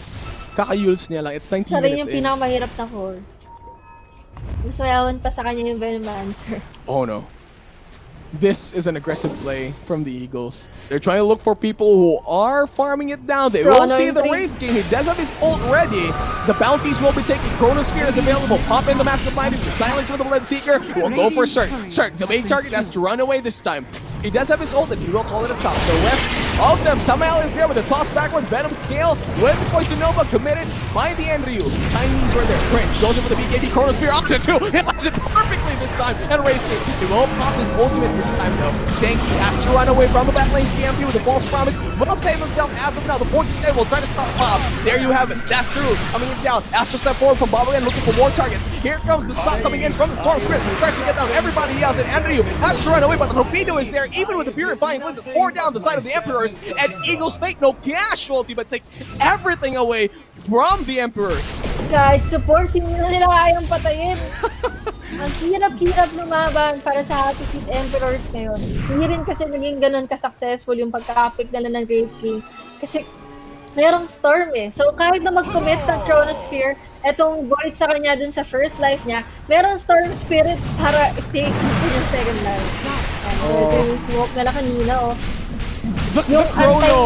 Yung chrono ng Face Void, sobrang value this time. So kapag nagko-chrono siya, nagsasama niya yung Wraith King, lagi merong isa pa nakasama. So napatay niya muna dun sa Samael, which is kailangan siya dun sa teamfight na yun. Oh, yung BKB. Ayan, nagko-chrono niya yun. There you have it. Just a lot of team fights. Again, there's another kill! Ayaw tumigil ng Eagles this time. They are going to converge to Roche. Kaya sila nagkaroon ng teamfight kasi yung mukhang kinokontest ng Happy Feet Emperors yung Roche. Kasi kapag nakuha pa ng Aegis dito yung Eagles, mas mahihirapan sila lumaban. From Dissimulate from Bob. Astral step away, but Sai, he will be chasing, but there's no mana. Rupture onto Enryu. First time I've seen a Rupture in this game. Here comes the random. It will not be enough. That's your Venomancer out. Mapapansin mo rin, no, yung mga spells nila, meron ng target hero kung kanino may bibigay. Yung Rapture, nakikita na lang natin na binibigay sa Venomancer para kahit pag-Poison Nova siya, layuan lang siya, hindi na siya makakabos sa kahit anong teamfight. Yung Chrono, kay Tiny or any support, tas +1 dun sa Wraith King. Yung Storm Spirit, kayang-kaya niya rin patayin si Bob or yung mga support. So, si Sai, alam mo yun yung, walang modo na tao. Like, jump in ka lang, gusto kong patayin lahat. That's how strong he is. Radiant's Storm middle Spirit. tower is under attack. Yun nga, di ba? Storm Yung Spirit. casting na storm, ganyan talaga yung mangyayari. Oh, dissimulate astral step. They're pinging it. They know where Bob is. Avalanche are trying to save it down. Zai zip-zaps across the map, but they do see the Tiny. That's gonna pay for your influence. The ton is right there from Prince with the arrow. That's your Tiny gone. Whew. Naku, marami-rami ka pang Wala na. kailangan na item. Yun lang yung problem mo sa racing rin. After mo mag-grave that or after mo mag-Midas, marami ka pa rin item na kinakailangan para talaga maging successful yung Radiant rating. are scared. Compared sa Void, na magkaroon ka ng madness, kaya mo na agad pumatay. At magkaroon ka ng They're pinging BKB, it. possible na Si unstoppable Zenki. ka na. Ah.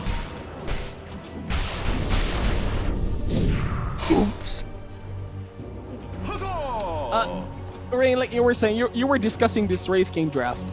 Ano ba Hindi. since meron na siyang Radiance, di ba? Ano ba yung next item na dapat kunin ng Wraith King na to? Kailangan niya makapag-halberd. Halberd. Yeah. May BKB Kasi yung wala Void eh. nang... Dire's bottom tower has fallen. There we go. Dire's bottom I think it's the tower Eagles is just under attack. smooth sailing Radiant's middle down tower is under attack. the Emperors this Radiant time. structures are fortified. Rain, meron pa bang win condition na pwedeng makuha yung Emperors this time just like game 1? Dire's Depende bottom sa tower team is fight. under Kung attack. force out nila yung Chronosphere na hindi ganun kalaki yung casualty na makukuha sa kanila. Kasi Radiant's yung, lang. top tower oh, is hindi under kasi yung attack. Chrono yung isa sa mga importante dito. Kung mapagko-Chrono nila yung Void, na siguro support lang yung mamamatay. Magsa-stop kahit paano yung aggression kasi ng Eagles. Pero with the Storm Spirit, medyo maraming question mark. Kasi sa ngayon yung Eagles, kahit na wala silang Chrono, kaya talaga silang lumaban. Oh, and Ryu. Time dilation. The arrow will not connect, but the Forge's End is there.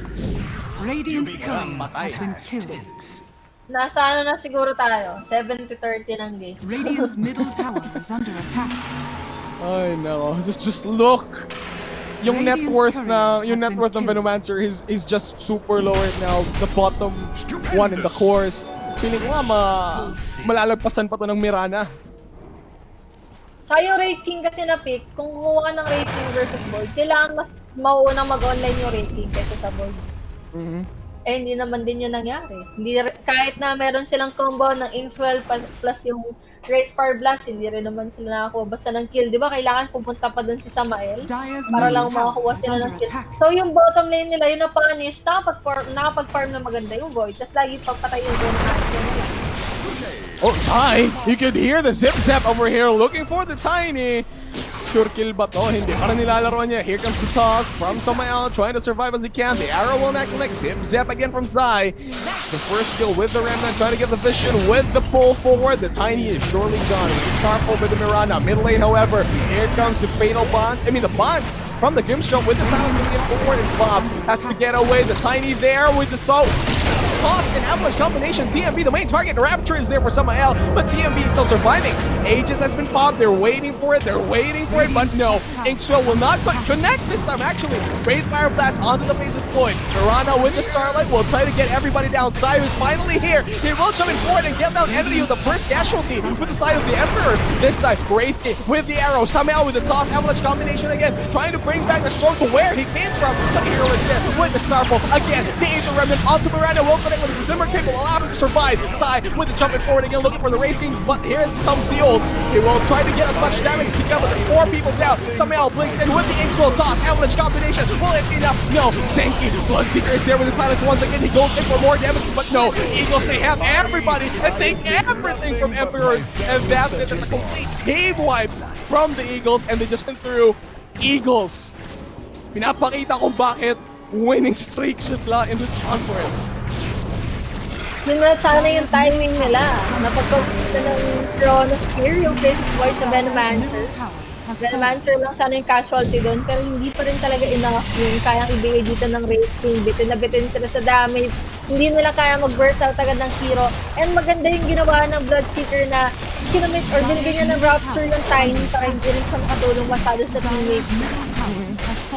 So there you have it. Rapido.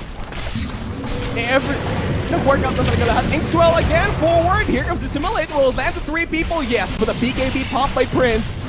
And LPE, they're not stopping. Gusto nila to even without Aegis. Barracks is still alive and tied. Yule Scepter, the Rupture is there, committed onto Bob. The stroke with the bind. Committed by Zenki. Pipe is now down. Ether Remnant will not connect to anybody. The silence from Bob is there. He goes in somehow. Toss back the Mirana, but a leap away. He will survive. The Moonlight Shadow Astral Step 4 landing to the silence. It's Sai and the Bloodseeker. Will there be more? Fatal Bonds from TMV will connect. Silencing almost everybody right now. Emperors, they want to chase for more. Yule Scepter, Ether Remnant is there. Mirana is the main target with the Bloodseeker down. With the silence and crit from the Wraith King will land him down perfectly. Stroke of Fate will land correctly into the Mirana. No leak, silence as of now. False promise of TMV perfectly. Inside, jumps it forward on the back legs. The Chrono Box, it's Hill! Prince with the clutch, the save from his team. The Avalanche combination from Samael will land in the Storm Spirit, but no, it's not enough. Bob has to get back. Grimstroke with the instant buyback. Here comes the Wraith King with the ult. The ult popping up perfectly, but it's two heroes inside him, and that's Prince jumping in for more. The Wraith King pop the BKB from the faces boy looking for more, and that's three heroes down. That's for the Eagles. CP away from Prince, and he will get away. And Emperors, they want to defend their throne. Finally, something good for the Emperors. Nakalaban sila doon. And yung Chronosphere, di ba, wala. Yun talaga yung kailangan. Mapag-chrono nila etong Faces Void na hindi ganun kalaki yung casualty na pwedeng makuha sa kanila. And nangyari naman yun. Kasi ano no, well, there was no Chronosphere. I mean, meron ngang Chronosphere pero they were able to play it down siguro.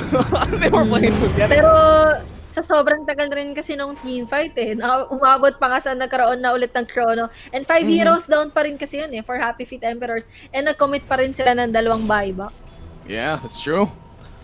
So yun na nga. I mean, it was a good fight overall, especially for Bob. Nakuha niyo yung mga Aether Remnants. Uy, ba't pa backward to? Okay, time walk, my boy. Live, however, that's gonna be...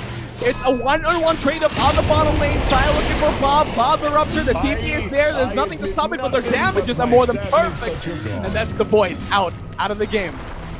But he doesn't buy back. Meron naman siyang buyback. Hindi yata siya pwede mag-buyback. Sayang pera. Sa bigger team fight na lang. Sa bigger team fight na lang siya mag-buyback. I mean, it's there for if ever magsisiege tong Eagles. Pero hindi pa naman, so it's gonna work out. Ito, swerte pa si Bob. Kasi yung timing na Roshan, hindi pumabor sa Eagles. Oo nga. Kasi kung nasaktuhan na, mapapabuyback siya. My halberd na si Cirque is going for an assault Kiras. Do you think magiging a game changer tong Kiras, Rain? Depende na lang. Sa ngayon kasi ang nakikita ko, hindi na siya nakadepende sa hero Depende na siya sa execution mismo ng team. Kung paano nila ipapanalo yung mga team fights nila. Wala na siya kung Void ba yun, kung Wraith King. Ano na team, pagaling. So you were saying a while ago na yung Chrono yung main factor. If ever Emperors, they're gonna do big brain plays, big boy plays. Sino ba yung dapat maging bait para sa Chronosphere?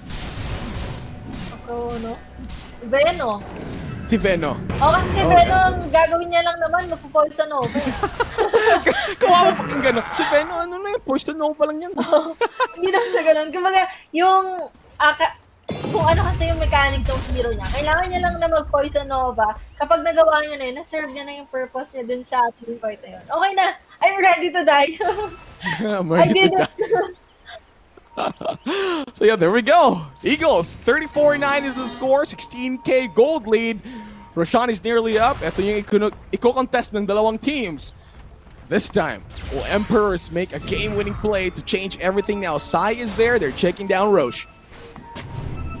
Oh, piniping na lang yung Wraith King. They want to look for this guy. Meron tong Radiance. Kailangan nila -1 muna before sila mag-rush. Oh, dissimulate. Toss forward combination, the PKB, the Rupture, the silence is there. You'll set the protectively, the Chrono will land only into Enryu like we said, but this time, the suck onto Bob. Bob is very low, there is a step, tries to get away, Start, he'll be there. Side, jumps forward, looking for Enryu. Zenki is down to Endemuel. He's gonna be the last target, and Wraith King, the original guy they were pinging for, he will survive, pero wala. It's Roche already for the Eagles.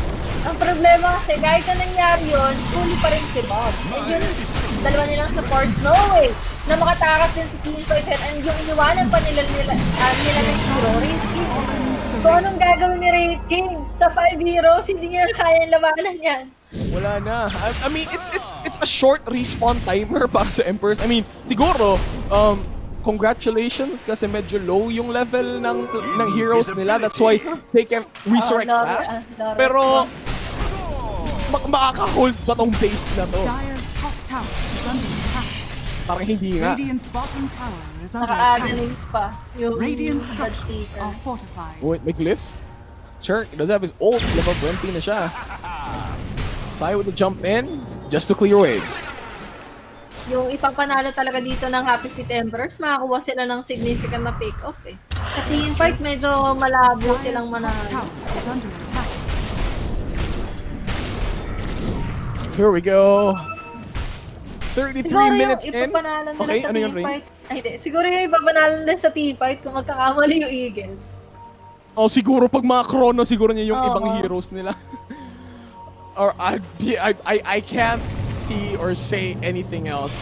Smoke gameplay from the Emperors. The Inkswell is there, just jumping forward.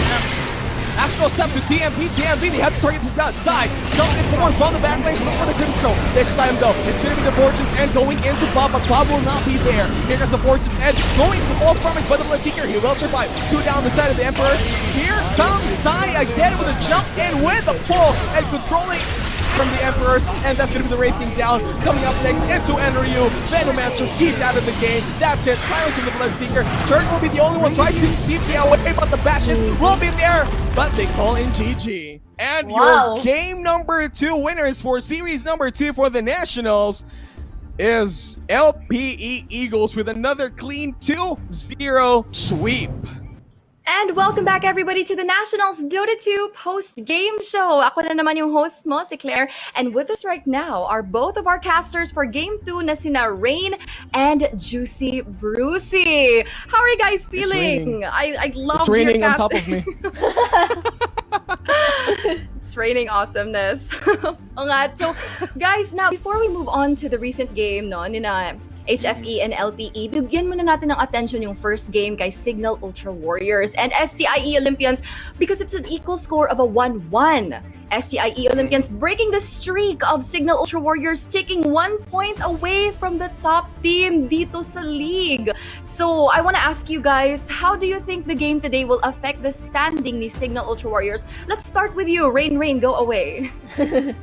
Siguro sa akin, siguro sa akin, kung meron man talagang na makakuha ng points or makakuha ng game talaga sa Signal Ultra, naniniwala ako na kasama talaga yung STI doon. Kasi yung former teammates nila si Bem, di ba? Former teammate na si James, and si Nando naman was playing before for Signal Ultra. So, alam naman nila yung playstyle ng isa't isa.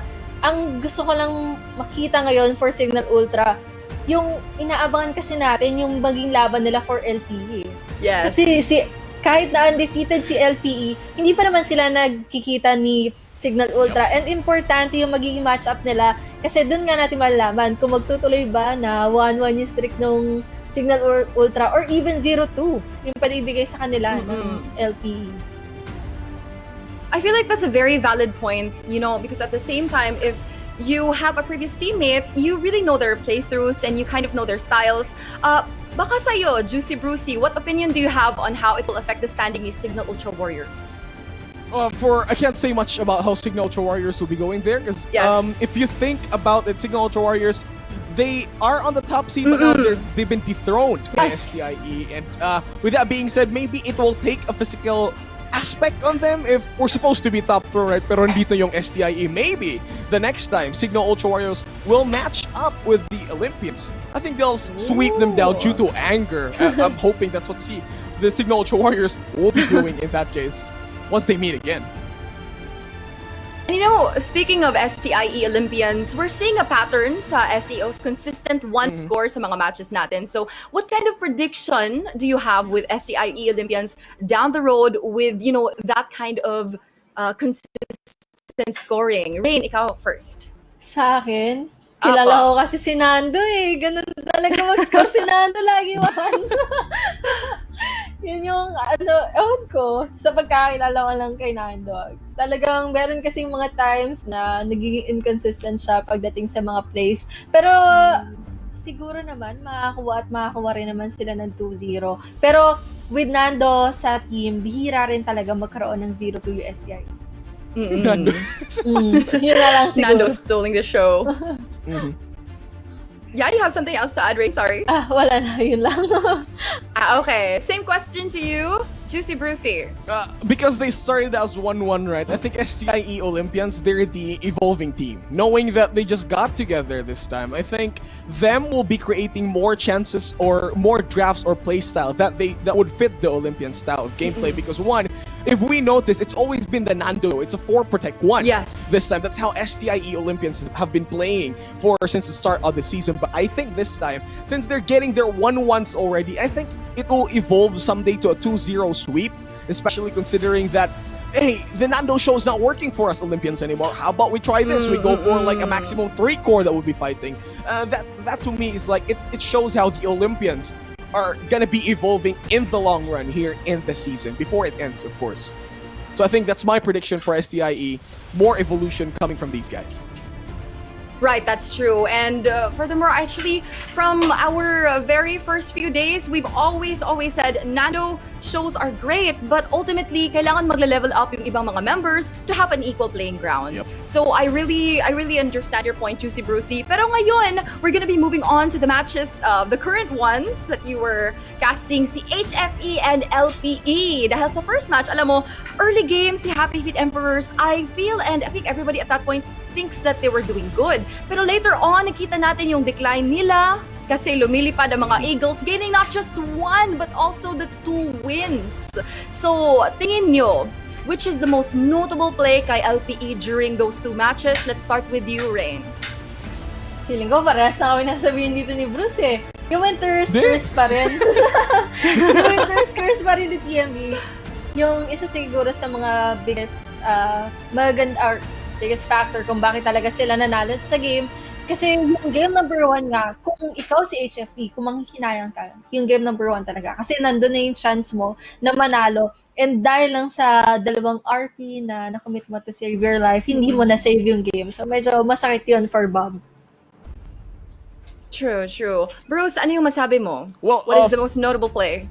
For me, I think it's not in the I would agree with Rain with the TMV Winter Curse, Winter's Curse, but this time I think it's about how the LPE Eagles played, because there was in game number 2 the draft was actually favoring HFE on the first strike kasi parang nabibait out yung LPE Eagles to pick a Bloodseeker for their team eh. Pero what LPE Eagles did was, instead of choking into that point that they were playing into the draft of the Emperors, they played it against their own tempo. They used the Bloodseeker greatly. Ginamit, nag-pick sila ng Faces Void, and everything just turned out from a bad situation from the start na naging favorable actually for the Emperors. And I think that's it. The best play, I guess, is not from the players, but from the team's very own flexibility when it comes to being in choking points. And I think that's one of the things that the other teams have to look forward to against the Eagles if they want to beat out this Big Birds. Big Birds. Yeah, Big Birds. Well, you know what? Actually, that's good that you pointed that out, because I want to transition more into Happy Feet Emperors kasi they actually did pretty well in prolonging the game. It's just that hindi sila nakabawi. So, paano sila babawi from this game, especially knowing how LPE has played and they see their strategy? Rain, paano sila babawi? Dapat sa time na to, nandito na yung, yun nga, yung kagaya na sinasabi ko kanina sa cast ko. Kailangan mapakita ng Happy Feet Emperors na sila yung meron talagang experience pagdating sa mas maraming tournaments kagaya ni Samael or ni Owa, si Bagyong Chris rin or si Sir. Ngayon, sila kasi yung talagang marami naging experience sa pro scene na hindi natin masyadong makita ngayon dahil nga sa yung iba nilang kampe, hindi masyadong nagsa-step up. And para mag-step up yun, nasa kanila rin yun kung paano nila tutulungan yung teammates nila.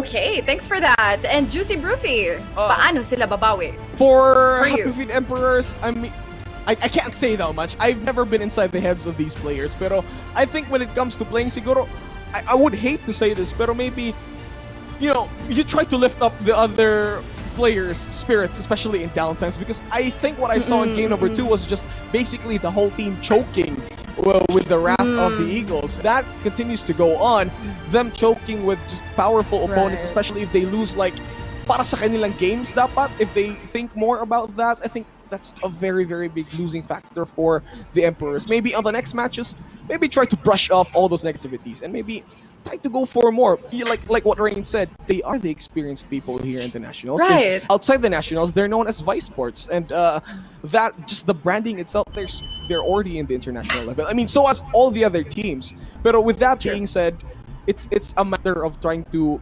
step it up a notch and try to brush off the negativities from whatever happens True. on any series or game. I think that's how the Emperor should do it. I like that you're bringing up the fact that it's not just, about technicalities, but it's also a mind game at this point. And it's about psych warfare, kasi they weren't really doing well sa game 1, tapos they're starting to decline in game 2. But speaking of the people who actually did very well for both games, let's talk about the MVPs. Sa MVP natin for the first game, we have LPE TMV with a 63% kill participation. Alam mo, winning factor for game 1, pretty much just freezing of the opposing team. What do you think was the turning point with the MV? Let's start with you, Rain. Ayun nga, din yung sinabi ko kanina na Winter's Curse. Dahil lang sa Winter's Curse niya, nahuli nila yung AM and walang RP. No way para sa HFE na lumaban dun sa teamfight yun, and proper execution na rin, magandang skill succession coming from the other heroes or other players na rin ng LPE. After na Winter's Curse, isang magandang Ravage, and definitely Blast Pop, anong gawin din sa Invoker. No way talaga para makalaban na dun yung HFE. At ikaw naman, Bruce, do you have any other opinions? Nothing. I What agree. do you think iconic? Just those Winter Skirts are great, TMV. Winter Skirts. I hate you for playing so good. You're just too good. Those Winter Skirts, that's it. Nothing else. Let's also bring the spotlight na naman sa ating ikalawang MVP na si LPE Prince with a 60% kill participation as Faces Void. Ano yung iconic moment for the day niya? Rain. Faces Void. Maganda talaga yung mga chrono na binibigay niya doon. Pero dun kasi sa game na yon, hindi ko pwedeng sabihin na sa kanya lang talaga naging winning moment nila eh.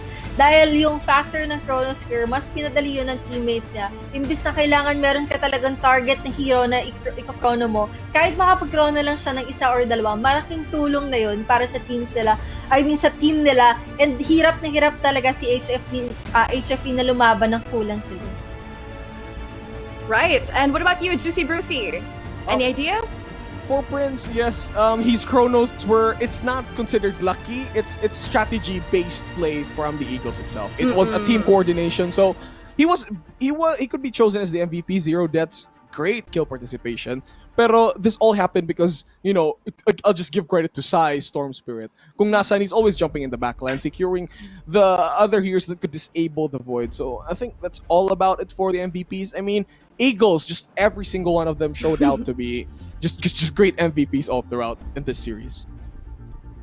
And you know what? Actually, we're very, very lucky today kasi yung dalawang games natin ngayon are the top 2 players of the league because number 1 in the ranking is LPE at yung ikalawa naman is CUW. So we've seen them play, we've seen them really in the midst of their intense battles. And may mga predictions ba kayo coming into the standings? Do you think that they're gonna be staying on top, or do you have any other teams who will parang rise up to the challenge and take the throne? Rain, let's start with you muna. Saan lang yan? Sa Signal Ultra lang, Warriors, and sa... Doon lang sa dalawang nabanggit mo? Or kahit kanino? si LPE at si Signal Ultra. Siguro for Signal Ultra Warriors, dahil nag-champion naman sila last time sa The Nationals. Yes. Nasa kanila yung pressure dito. Dahil nag-champion sila and meron silang dalawang bagong players, diba? They're with James already and Abat. Si Abat kasi, kung hindi nyo masyadong kilala si Abat, wala pa siyang masyadong experience, lalo na sa mga tournaments, kaunti pa lang yung naging experience niya with Amplify. Halos second team niya lang to, yung naging Signal Ultra Warrior. So, ang inaabangan talaga dito is, kaya ba? Kasi nung last na Nationals, ang laging nagtatay sa laban is yung teams ni James at saka yung teams ni Nando.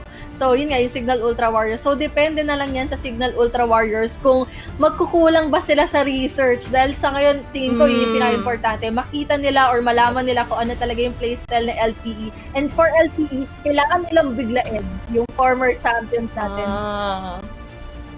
Talagang element of surprise. I love that. Ikaw naman, Bruce, what do you think? Are they going to be dethroned, or how do you think it's going to play out, especially with how we see the playstyles of the teams are?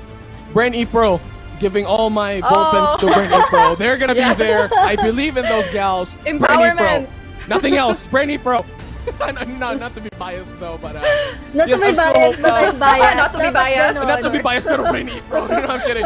Not to be biased, pero I'm just hoping that this is just the entry for all teams. They're still adjusting maybe True. early into the week. True. I'm still hoping that, those in the bottom seed, we have the Emperors, Bren E Pro, and the other guys.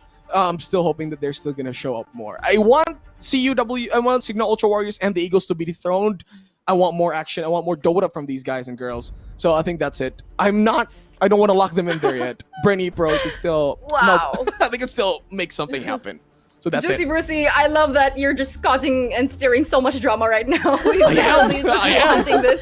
The drama. And there you have it, ladies and gentlemen. This wraps up day 4 for our Dota 2 here on the National Season 2. And of course, on behalf of our casters, we had a while ago for the first game, General Tuna and Wolf. And right now, the beautiful Rain and the enigmatic Juicy Brucey, the juiciest of all. This has Hindi ko been narinig. Claire on air. This has been Claire on air, and I hope you guys had so much fun. Stay tuned for so much more intense battles coming in the next days, and have a good evening.